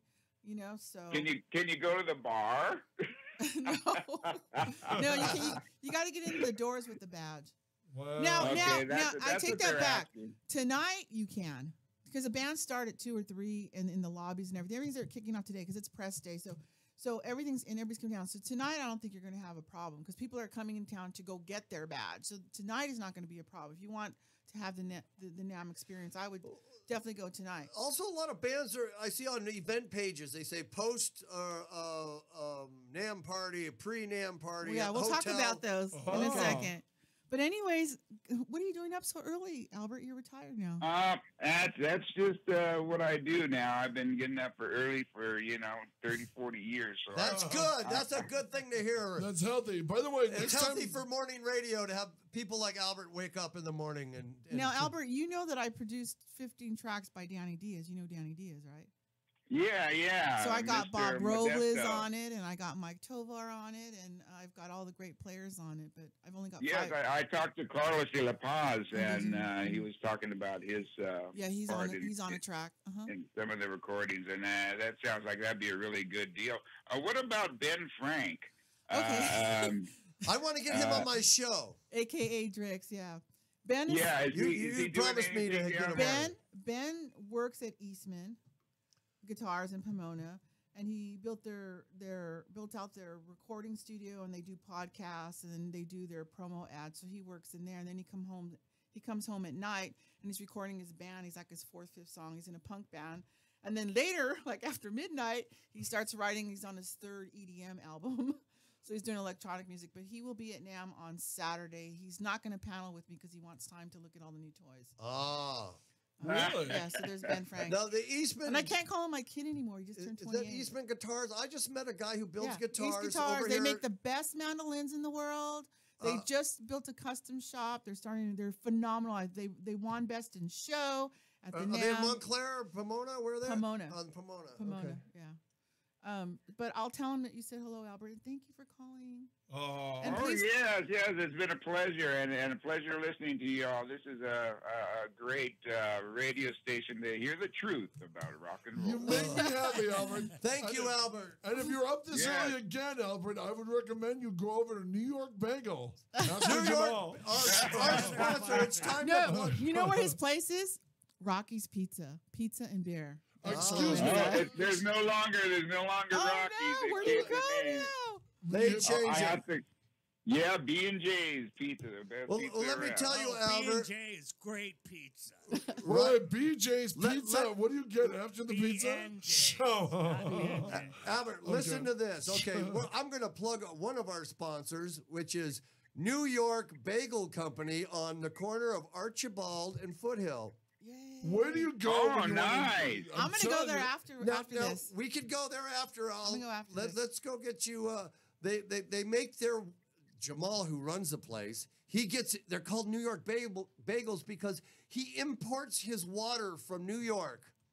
Remember Niagara Good God. Falls? He sure Yeah. does. And he imports his water to make his bagels. They are the best. Mine is favorite is the blueberry bagel. And Damn I'm it. going to ask you something, Albert, before we go. If you were to describe me in what word, what would it be? Awesome. Oh. That's She's screaming into the microphone, Albert. yes. Oh, She this is. girl, she can make a baseball game fly. Well, check this, She's Albert. fanning This is. herself. I love her so much. This is the 3rd time I've had her on my show. Yeah. You just made Nice. We never nice. run out of things to talk about in music. Oh yeah, yes. Oh yeah, Joanne. She's a plethora of information. She's a good speaker, and I'm really enjoying the show. Thank you, Albert. Thank you Thanks so for much. calling in. Yay, All right, you guys have a good morning. All right, Bye-bye. you too. You too. So I would say, to reiterate to everybody, they wanted to go and kind of have the NAMM experience and not have to go through the whole badge thing, because there are bands playing in the lobbies all night in all 3 hotels. Yeah, the and they're all badge- walking distance that you would go tonight. So, is there a big long line? Oh, okay, I'm gonna go. I should get my badge tomorrow, right? I'm going today, so I'll have it today. But the What? NAMM, God, accolades to them. They've really done this so many years that they have their shit together. I mean, really, they have their shit together. So there are tents and signs that say "Get your badge here," and they're different places. Oh, okay. And there's the big, but look for the big white tent, and they move the lines, and they have like 30 people. It's not like your grocery store where there's 20 people in line and one checker. No, they really know the peak hours. They have the different stations. So that's probably one of the smoothest things. Everything runs pretty smoothly. Even if you get blisters on your feet, which I've had, and gone to the first aid office and the nurses is taking care of me. So how do I find you when I'm there? Hey, you Joanne, text me, and I usually have an intern or assistant working with me that's checking my phone all day. No, you wouldn't take your call from Jeff directly. You'd let the intern handle that low level, right? Yeah. Okay. A lot of times I don't like. Sometimes I'll have my phone in my pocket, but I have someone else checking me because I've been in the biz for a long time in multiple genres, right? And I've done shows on gear, on the best guitars, on the best this and that. So I'm just, so I know a lot of people because I've done shows on producers, on songwriters, on strings, on gears, on the guy who does A&R, who endorses the band. So about 3 or 4 years ago, I had like 4 or 5 interns working with me, and we were there walking, and I have to be from point A to point B, and I could not walk. They counted how many people I'd run into in a day, and they averaged that I couldn't go more than 20 feet without bumping into somebody. So I'm always bumping into somebody that, that played in a band with me a long time ago, that came and sat in a session, that I interviewed, that I wrote about, that's somebody's sister, that whatever. And so I have to have, like, my schedule has to keep going to get from point A to B all the time. So I don't have my phone, but I have someone checking it. That's good. Okay. I've got the other thing that I was going to talk about is there's a lot of people who are in town for the NAMM show, but that I might not normally get to see. So I do a lot of my networking there, and I do a lot of take a lot of meetings there, and a lot of good things happen. For example, we're talking about my son Ben. He did the music for the Power Rangers viral video, right? Okay. So one year I'm walking by and I bump into my friend in the hallway, like near Starbucks, at the show, and I say, "Hey, JCQ, what are you working on?" He goes, "Oh, I'm the music supervisor. I'm doing this and that, and blah blah blah." And he goes, "What are you doing?" I'll go, "Here, this is my son. He's my certified audio engineer. You watched him grow up." And he's like, "Oh, what kind of music does he do?" "Oh, he does dubstep and this and that, whatever." Bam. Okay. 2 weeks later, I get a call. "Did you say your son does dubstep? Can you send me some of his work?" And boom, boom, boom, boom. And then he got selected, and he did the music for the Power Rangers. Yes. Dubstep. But that was he was there for the NAMM. So I do a lot of that. I have this new thing that I'm doing because I do wherever. I'm not going to lie to you, people. The music industry is tough, so I do 5, 6 things to see what sticks on the wall and what makes money. So if one dries up, the other will come in. So I license music to film and TV, which is a source of income. I also coach or consult with upcoming artists to get them up a ladder. And then I do a lot of writing and stuff like that. And gosh, I'm so crazy right now. But anyways, I lost my train of thought. But it's okay. Worst celebrity interview you've ever done. Oh, I was thinking about that. Okay. So a couple years ago, I bumped into Chris Slade. Chris Slade, drummer for AC/DC. Yeah, he's a session guy that fills in like an all-star guy. So I'm like, "Do you want to do an interview?" He's like, "Yeah."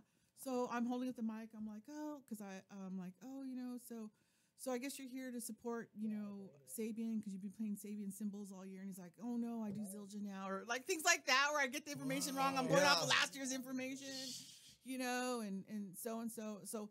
So it was kind of goofy, and I felt kind of awkward, so I didn't post it. I have it, but I didn't post it. Then there was another time when I was interviewing Bootsy Collins on Oh, we got another phone call. Well, I was interviewing Bootsy Collins, and I had my assistant. Let her finish. I had my assistant filming, and it ran out of tape. Wow. But we kept filming you're on because I didn't want to Radio. tell. Yeah. Hi, how are you? Hi. Is this Cher? This is. Oh my Wow. gosh! Okay, I was just getting ready to talk about Cher, some of the stuff I do. Yes, That's and what I was talking. So I thought Cher, I'd get on the phone. She's calling from Canada, by the way. We loved your copy of your version of Needles and Pins. Oh. So different Cher, but so Cher and I met a few NAMMs ago, and via And the who are we working with? the Ventures. The Wow. Ventures. Wow. Yeah. The Ventures. Yeah. Holy cats. And I got to see a show, and they played in the Marriott. There's a lot of secret shows that go on. One of the The Ventures. secret shows. One of the Ventures is the father of my friend Stacy. Yeah. Yes, you know Stacy. You know Stacy? Yeah. Yes. Yeah. Cher knows Stacy. Yeah. Wow, Cher, tell her Pat Jankowitz said hello. I love that her mom's a pinup model and her dad is a venture. It's like your That's mom right. and dad being Superman and Wonder Woman, you know? That's cool. Well, that's where I lost my train of thought. I'm so glad she called in. I was talking about networking, so I'm going to be going in there. And so Cher has acquired this catalog, well, a whole bunch of assets. Uh-huh. And so I'll be taking meetings and meeting people who would be interested in purchasing or licensing and help to sell some of these assets in this catalog. You know, like one of the cool things she's got is the footage from concerts of all these punk bands. We're talking the Dickies, we're talking the Ramones, we're talking Social Distortion, You and all filmed the this. Ramones, Cher? No, she didn't film it. She's acquired it from a man who owns a lot of different catalogs and video and audio. And so I'll be taking a lot of meetings doing networking. So it's a great place to network for especially people who like Cher. Unfortunately, is not going to be here this year, which I'm going to miss. Why are you missing them, Cher? She's got too much on her plate. But I have way too much to get ready for Yeah, right now. If yeah. I was to go, it would be detrimental to our progress that Joanne and I are going. So there's a lot of sacrifice. But I'm there. I'm half Cher. By the way, Cher, it's adorable to hear you Canadians say progress. Oh, you should see her. Her husband Reno is phenomenal classical guitar and surf Ooh. guitar player. Wow. And I love his accent. Ooh, where are you, Reno? Whoa. We gotta ask Cher. What province are you in? going Hold on. What province are you in, Cher? I'm in BCA. Ah! There you go. Came out. Are you a filthy separatist? No. I want my country to stay together. There's more reasons to stay together than to break apart. Let's Excellent. stay Good girl. together. Do you acknowledge the living existence of Ogopogo? Ogopogo is an excellent resource to Canada. Brings us lots of tourist dollars. Yeah, but you're ducking the question. True or false? You are Ogopogo is- harassing my business partner pre-nam. How dare you? She's not acknowledging. She answered the question. Is Ogopogo traveling, the sea monster traveling underneath the Canadian waters as we speak? Only when he's with the Sasquatch, okay? There you go. Ah, there you go. There's your answer. There's your answer. Who would win So- hang on, she's not done yet. True Canadian question here. Mr. Dress Up or the Friendly Giant? Mr. Dress Up. Sorry. What? Give me a break. Casey or Finnegan? There we go. I actually liked Finnegan. Atta girl, that's the correct answer. Finnegan's the dog. Patrick's been to many conventions in Canada. No. I grew up in Detroit, so I'm an honorary Canadian. CBC, baby. Yeah. Oh, there you go. Bruno Gerussi. Listen, you say Bruno Gerussi, and she starts praying to the TV. Do you remember Bruno Gerussi? No. Oh, you unfortunately, liar. You watch Beachcombers. Well, yes, but I did, but I don't really know them, although they are all out here in BC, and apparently if I just cross over to the Sunshine Coast, I'll see them all. But I've not been up there. I've not met anybody from that particular production, not yet. Oh, wow, this is amazing. So how come you're busy keeping the fort down while Let me Joanna's here? tell you what they've been please. doing. Okay. So they acquired this catalog of music on reels. I mean, we're talking 40s, 50s, 60s, and they've been taking it off reels and digitizing it. Hundreds of albums, right? Wow. Tell them what kind of music. There's a total of 2,000 albums from end to end of this particular catalog. We are going from 1920s style jazz music all the way up to West Coast jazz of the 1980s. We've also got quite a few new artists that are producing jazz as well. So the majority of our catalog is going to be jazz-based, specifically West Coast jazz, and all the people that made West Coast jazz great.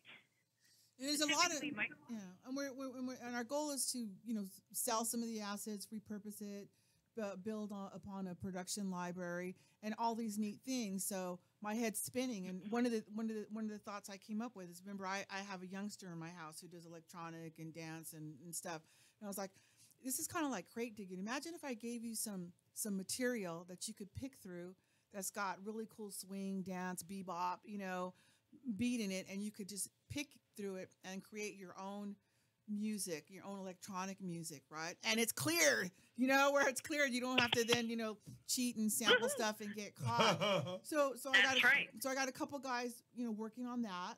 So there's all different ways to sort of repurpose these catalogs. But the cool thing is, taking something that's old and vintage off tape and digitizing it, and then people hearing it again for the first time. And there are a lot of celebrities that are on some of these tracks, Crate digging is a great phrase, by the way. Well, this is deeper than that. This is real digging. But what's great about you, Joanne, is that you bust out with these little phrases that are really interesting. Yeah, but that's what but you get the purpose, right? It's like I'm talking to these 3 or 4 young electronic music composers. They're not DJs. Remember, DJs play other people's music. Yeah. These are composers who compose, and they have studios in their home, and they develop all this cool music. And so for them to to hear some of this stuff they've never been exposed to, and then for us to be able to repurpose some old catalog that's really good, it's a win-win situation. So the only other caveat to bring up about this is that a boot. You said a boot. You're adorable. I like the way Reno says it better. Yeah, I'd rather hear an attractive female voice. It's the fact that what was once shelved, what was once lost, is now becoming new again and becoming relevant again. This is a rescue job. Otherwise, we are going to lose this music. If we don't start rescuing our reels, the music projects that we worked on the 50s, 60s, and 70s, it's going to be gone. That tape is breaking down. Wow. We are on a very, very limited time budget in terms of how long these reels will last. Some of them are 50 years old. I'm working with a set of reels that's 70 years old. I'm working with transcription discs, which are platters covered in glass. If we don't rescue the music, it's gone. And I personally do not want to see this music gone. So I'm rescuer partner number 2.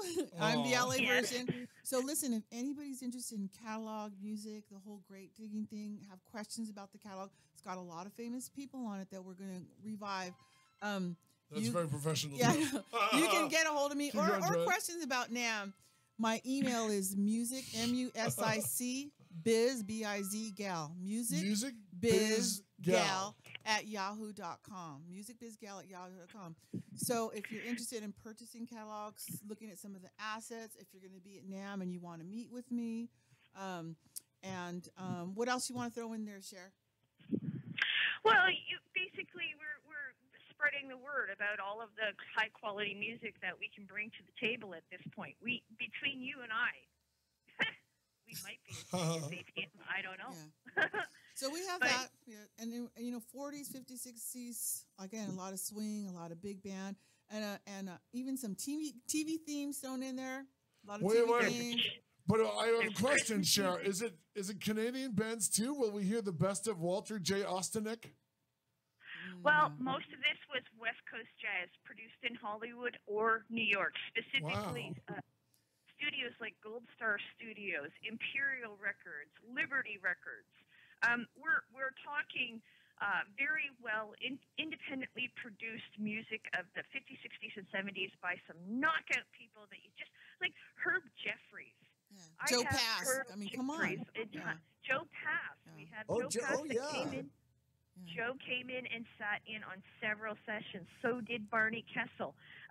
They had a great relationship with my main client, who is Jack Millman. Jack Millman is a prolific trumpet player and composer. Think Tom and Jerry. Really? Right, He wrote My Three Sons, Outer Limits, all that kind of stuff. He did the Outer Limits? Yeah, all that stuff. Now, so there's a lot of catalog in there, and a lot of stuff. And remember, a lot of the stuff's been redigitized, so it's going to be cleaner and prettier than. It's cleaner. And preserved forever for the future. Mm-hmm, mm-hmm. It is. It's now in high def, so we won't have to do a format change for at least 10 or 15 years. So that's what she's been doing for. That's what she's been doing for years. Literally, I mean, if there's thousands of albums, she's got to take it off reel and digitize it. That's why I'll be at NAMM show and she won't. Oh, you should vote Cher out for this. Yeah. Hey, Cher, quick question. What's the best one? What's Gordon Lightfoot's best song? The best song that I've done yet? No, the best song that Gordon Lightfoot did, Canadian. Oh my gosh, they're all beautiful. I love them all. If you could I read my can't mind. pick. The correct answer is The Wreck of the Edmund Fitzgerald. No. I'm telling you it is. No, it's not. How dare you? No. You just I laughed even have a single Gord Lightfoot album that was produced down in Hollywood, California. Do you And really? what I was going to ask Yeah, you, Cher, I is do. a lot of the material she has is what we call tax albums. You want to explain what that is? Another good Basically, thing. Listen to this. This History is here. the neatest thing that I had ever heard. It's a history about. So lesson. basically, after Jack had finished with the horns and playing of trumpet, because let's face it, after a while your lungs get tired, he decided not to leave the music industry. Instead, he became a producer. So he started producing albums for a lot of different bands in the 60s. Right around 75, 76, the whole prevalence of tax packaging, in other words, creating music assets that are not going to be widely distributed. Matter of fact, Like a tax write-off. Wow. That's an actual thing. Keep going, Cher. It is. Wow. So what would happen is these musicians would show up to Jack's studio. He would pay them a fee for their contribution. They'd spend the day. They'd cut a couple of albums, and the only distribution channel that was intended was a tax package. So it would be packaged for tax package. So a lot of these recordings are rare. A lot of these recordings haven't been heard before, or they're reproduced favorites that you love that they just did in Jack's studio. And they were paid for their efforts. This was all done above board. Jack has got one of the largest tax shelter libraries out there, where literally the press run on that might have been 500. So 500. Yeah. So that's what we're sitting on. So again, musicbizgal@yahoo.com. But he's trying. But now Cher and Joanne. Yeah. He doesn't want this to be a hit album, right? This is deliberately to be a tax loser, He's what, right? 87 years old now, I think? Jack is 87 years young. Young. Oh my God, he calls me every day. We talk for an hour to 2 hours a day. I have the most fun I've ever had in my life on the telephone with that man. These guys work with Sinatra. I mean, he's like work with the Ella, you know? Have you asked him about Ogopogo? And quite literally, He's an Jack American, spends so a lot no. of time.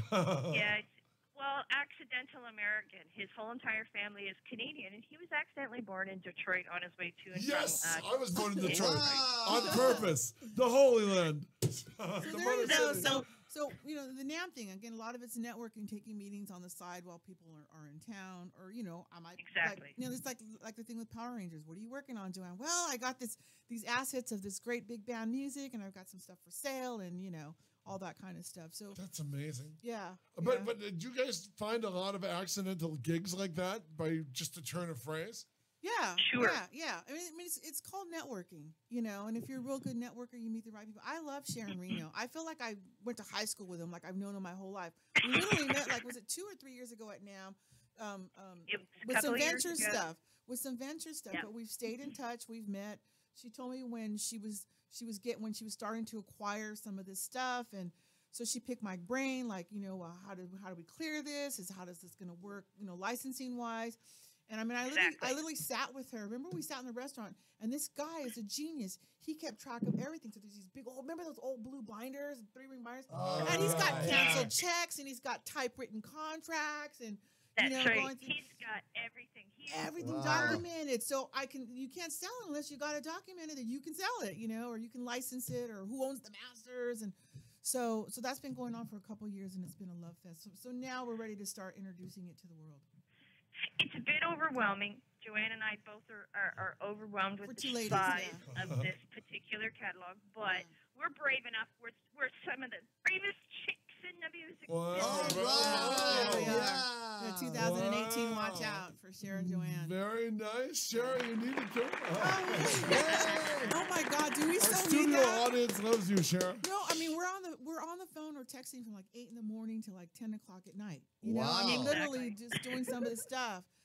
So I I just want to thank you girls for doing that. This is something that has to be done because you know I've recorded on doing the half track masters on tape, going from 16 track recordings to the half inch I think it would be master cool tracks. I think what would be great. Speaking of women, is if I came back sometime and had Cher on the phone with us, and we can talk about some of this and play, so you can actually hear it instead of just talk about it. Joanne, you're welcome anytime. That's why I like continually having you on the show. And even if we could even pull some people from the NAMM show to come in here. Well, here's what we're gonna do. We're gonna talk about. Let's because I think we're running out of time, right? We got about 10 minutes. All right. Well, I'm gonna let Cher get back to what she needs to do to get me ready for NAMM tonight. Ah, Cher, thank you. Get to work. Yeah, get to work. Hold on, let me translate for you, Cher. Get to work, slave. The queen has spoken. Wait a minute. I didn't understand. Where was the A? Oh, Yeah, wow, adorable. Yeah. Oh, by the way, if you're 9 stone, how much does that weigh in Canadian? Oh my! A gazillion dollars, eh? Wow. Well, I'm gonna miss you for sure this Well, year. this is a real treat, you calling in, and you're a lot of fun, and you're doing some very important work for the world. We feel so. You're terribly, terribly wrong on Mr. Dressup, however. The correct answer was the Friendly Giant. Thanks, Cher. No. He saved you. Bye, Joanne. Bye, He Cher. saved you a damn chair, Cher. What did Mr. You Dressup are ever do for you? harassing my business partner. I am. I think you're ordering her. It's okay. It's All right. okay, Joanne. All right. They're Get some your rest. friends, and so I will forgive them, and I will keep your bid you phone guys charged. all adieu, and thank you very much, and You're knock welcome. it out of the park. I'll still be listening. All right, Yay. yay, all right. Yeah, I Thank love you. her. It's so cool. You just meet people that you vibe with, you know. And she knows a lot of stuff that I don't know, and I know a lot of stuff that she doesn't know. And she knows the Canada stuff, and I know the U.S. stuff. And It's been a love great fest, uh-huh. partnership. It's a great. And I have an in-house artist. You know, my son, he plays bass and guitar, and he sings. Yeah. And he's an engineer, and she's got her husband Reno, and they vibe together too. So it's really really cool to meet people like that you get to work with. So hopefully we'll come back and talk about that. But I think to kind of wrap it up with now, you know, you're talking about celebrities. I do get to run into celebrities. The bass player, his name, from the Stones, I ran into him. Kebmo, I ran into. I always run into Jackson, usually every year. Last year, I ran Jason Brown, that's great. Joe Walsh. I mean, you just see him walking and coming and going. There's a lot of the apps will tell you, like there's a master class. Like one year they did like a Steely Dan album, so people that played on the album and how it was done. The producer will talk. I'll talk all about the album or movies, film documentaries about. Those are more another people, guys in Steely Dan. They'll walk by and you won't know who they are. Oh, I love Skunk Baxter because nobody knows who he is, and he does not have an entourage. He's literally walking around by himself. I see him. That is cool. Almost every year, in fact. And then there's these cool little secret kind of party things. And a couple years ago, it was me and one of my business partners, Del Brackenfeld from Music Depot LA and Amplify Entertainment. We went to a little pizza party in one of the hotel rooms, and it was hosted by the Ventures, and Skunk Baxter was there. And so we just got to hang and talk, and you know, so I mean, it's really cool. My friends, the Solis family, have a private jam party usually on Saturday night in a special room, and I'll get text the room number that day. You know, like where to go, and there's food and shrimp, and this is like so good, and it's, you know, after walking the floor all day. Oh yeah. And then there's a lot of if you go into the hotel lobbies, there's screens that tell you which artists are playing where, and then on the main stage there's a lineup that shows you, but the NAMM apps will tell you. And then there's the secret parties. And okay, so the secret parties, they're usually the manufacturers. Yeah. So like maybe Fender will host and they'll rent a ballroom out, and it's a different night. So Thursday, Friday, Saturday, or whatever. They'll have their night, and basically it's to thank all their their guitar centers and all their people who help make them generate revenue. They'll have these parties. So there'll be the Fender party, or there'll be the Diodario party, or the 50th anniversary, whatever. And so, but they're not open to the public. But if you know the right people if you know who's having one, you can go to that booth and say, hey, can I have a couple of those passes? And they'll hand you a pass, and you'll stick them in your thing. And so there's a lot of, like, this woman named she's a guitarist. Her Her name's Muriel Anderson, and she does this acoustic thing. So sometimes you'll see, I saw some of the guys from Love and Spoonful. You'll see, like you'll see some. John Sebastian did one for her, and they'll rotate. Then it'll be her, and she's a phenomenal guitar player. It'll be Muriel, John Sebastian, and then maybe what's the guitar player from Wings? I mean, he's phenomenal. John McLaughlin. Denny Lane. No, the other one. From Wings. The acoustic guitar player. I'm sorry, I'm too early in the morning. Not the guy who called him the $1 billion bum. One of them called McCartney a $1 billion bum. No. But the point is, maybe a Jeff Beck or somebody, but they'll have these phenomenal players, and they'll come and they'll do. I mean, they'll make you cry. Like, you'll never hear the acoustic guitar sound like that. They'll do, when my guitar a gently secret weeps. private party. How cool is that? Sometimes they're in ballrooms, but you need a ticket to get in, and you need to know who to ask to get the ticket. Like Shub, Passwords. They have a party. And you just go, hey, I hear you guys have an event. So and so told me to come in, and they try to give them to their vendors, people who buy from them and stuff. But there's a lot of secret shows and secret parties. Everybody always asks me, Did you ever to be half on them, half off them? Did you ever interview Bowie or Petty? Petty, yes. Bowie, no. How was Petty? Yes. There's pictures. If you go to ledesmamusic.com, that's my name, LEDESMA, ledesmamusic.com, and you click on, I think, media, you'll see like 200 photos, and there's like Tom Petty and Kiss and Andrea Bocelli and. Are you related to Glenn Ledesma, the doctor? Okay. No. And I'm not related to Chris Ledesma. That name comes up on all the Simpsons. He's the music supervisor for every Simpsons episode. I always get that. Do you know Chris Ledesma? Wow. No. Yes. We know each other, but yeah. We're looking at Sharon's picture. Yeah. I just friend requested her. We're looking at your friend Sharon. Oh, yay. She is still listening to the show. Jeff is creeping on her page as we speak. Yeah. I mean, He's trolling like crazy. When we were in the studio and I was recording Danny Diaz's album, he was getting stuck on some guitar parts and just wasn't vibing, And I said, you know what? I've got this Magic Ventures guitar strap. And it was given to me by Skunk Baxter, who sat in with the Ventures at the Marriott Hotel. And he wore it that night. And I have it. It's hanging on in my studio wall. So I took it down, he put it on, and he started playing, and the vibes came out, and he played. But I got it, from them, and I don't, nobody can touch it because Skunk played it, and Skunk is Baxter's a huge fan of the Ventures are amazing. They're Christmas. The Sleigh Ride by the Ventures is one of the greatest Christmas songs you'll ever hear. I mean, they're phenomenal. So there's all these great little nuggets. So I will be posting. So getting to the interviews as I walk by people in hallways, if they can grab me too. I have gear. So last night, this guy that works with me at the NAMM show, my friend Ryan, who's been with me for years, he does my camera. So we checked all the gear last night, put in all the batteries. So I have a digital recorder, I have a camera, and I have a photo camera. Smart. I do so that too. So as I walk by and everything's changed, and I go hands free, so I can talk to someone. And then I turn around, and he's got everything ready to go. So it's really a blessing to have somebody who's been doing this for me, knows how quickly something can happen. And I will be grabbing interviews for you guys. I refuse to go digital, and because I do what you do for, again. He's got his big tape recorder. I got my big tape recorder. I like the sound on audio tapes better than the digital sound, and I refuse to change. He's got the one we had in school, the little box thing with the flipped up with the speaker in it. The sound is better. F you Philistines. I found him a vintage tape recorder. That's alternate for lazy, but go ahead.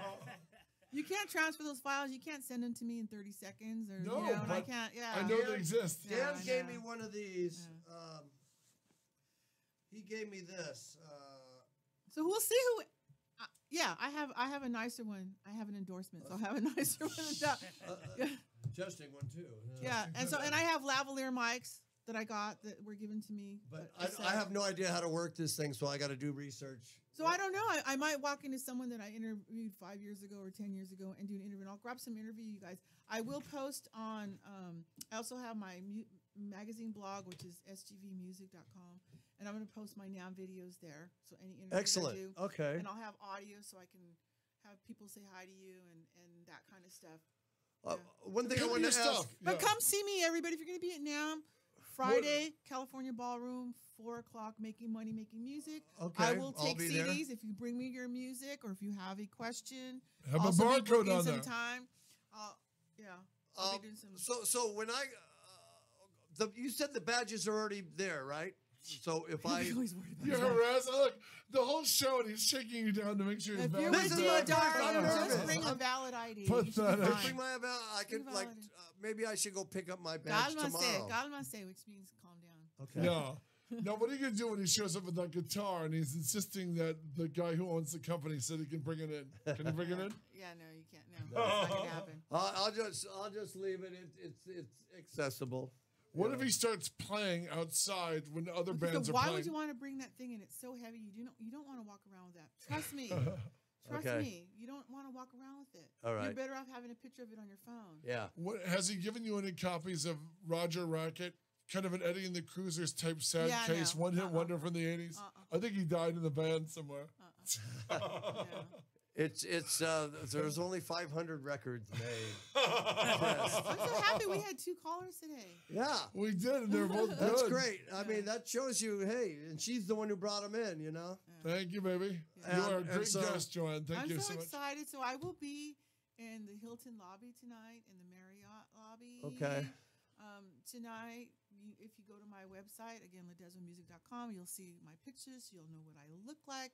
Black glasses, blonde Hubba hair. hubba. Hey, where can people follow you online? Because you're well worth following. Well, I do have Ledesma Music has all the links to my Facebooks and all that kind of stuff. So yeah, and I'll be posting stuff, and I'm posting every night. Hopefully, when I get home at midnight, I'll post a few pictures and stuff. So you start to see activity from NAMM as to who I ran into. You never know. I mean, I could walk by and there's the Goo Goo Dolls. I could, And Stevie Wonder's always there. Is he really? He's always there. Steve Vai's always Do there. you ever shout, Jeff Stevie? Beck's always I there. heard Steve Vai, yeah. And then listen, if you're young, if you're the 30 and under club or the 40 and under club, and you really like your edgy rock bands, you want to go to is it EVH guitars? EGH? Oh, yeah. Yeah. The guitar booth, because that's where you see all the AFIs and all the really young, and all the Yeah. Vans Warped Tour bands. So you just need to know the manufacturers, and you'll find out, where they're at, because they're all there too. I know I'm old and I talk about old You're not classic old, rockers, Well, but trust me, all so the young DJs. I'm too old for Fall Out Boy, okay? You might run into David Guetta at Although Pioneer. you do look like you've been in Fallout. You might run into all the electronic musicians, David Guetta and all those European guys, all the Ibiza people at the Pioneer booths and stuff like that. So there's more than just a bunch of old rockers. There's everybody that's young and upcoming is going to be there that's endorsed. If you had to destroy one old rocker who shows up every year, which one would it be? Oh, do I have to say this live on the air? Live on the air. You Yes! raise No, your I gun. can't. Nobody's 'cause listening. it's Nobody's a Nobody's fun- listening. Go ahead and Nobody say it. listen. Go ahead. Come on. I got your back, it. baby. He's your Do it. friend. The one from the Misfits. Oh, no. I Doyle knew it. Wolfgang von Frankenstein. He's not dance He's friends there either. every year. Gun Danzig. You would shoot Gun Danzig No, with a laser. I like Oh. Glenn Danzig. No, But no. I saw Henry Rollins, and it's so funny because Henry Rollins was getting ready to do. I think it was at Shure Microphones. I don't remember. And anyways, so he's getting ready to do a little song and dance. I don't know, for microphone or whatever. And anyways, there's this big TV screen, and he's on it. And so I have a picture of Dan Glanzig in front of Glenn Danzig, and Henry Rollins in front of Henry Rollins, and you never know. You'll see somebody from Chicago, the band Chicago, and then you walk by and you'll see Slayer's always there, Anthrax is always there. Yeah, He knows Scott Ian. And then Voice is after gone. a few years, you get to know who's who. Like if you're into Cuban and Latin music, go all the way to the left end where the percussion is. Go to near LP Really? and all that. That's where all the all the cubanos are, right? And where all the Latin percussions are. All right. Well, thank you yeah. so much. Hey, Joanne, you're I adorable. hate Thank this you so part much. of the show because Thank you, everybody, for I'm the one tuning who in. has to pull Thank the you, plug. Joanne's Designated friend. bad you're guy. Thanks so for the mean. call-ins. And we'll see you tomorrow on the Jeff Thank you for Sargent calling in, Show. Albert. Thank you. Albert and Sharon, thank you for calling in. Thank you. Wow, this was, you get better every time you come on here. It gets better, man. It's just, so much information. Look how much we learned today. No. She, again, You know? ate up both hours.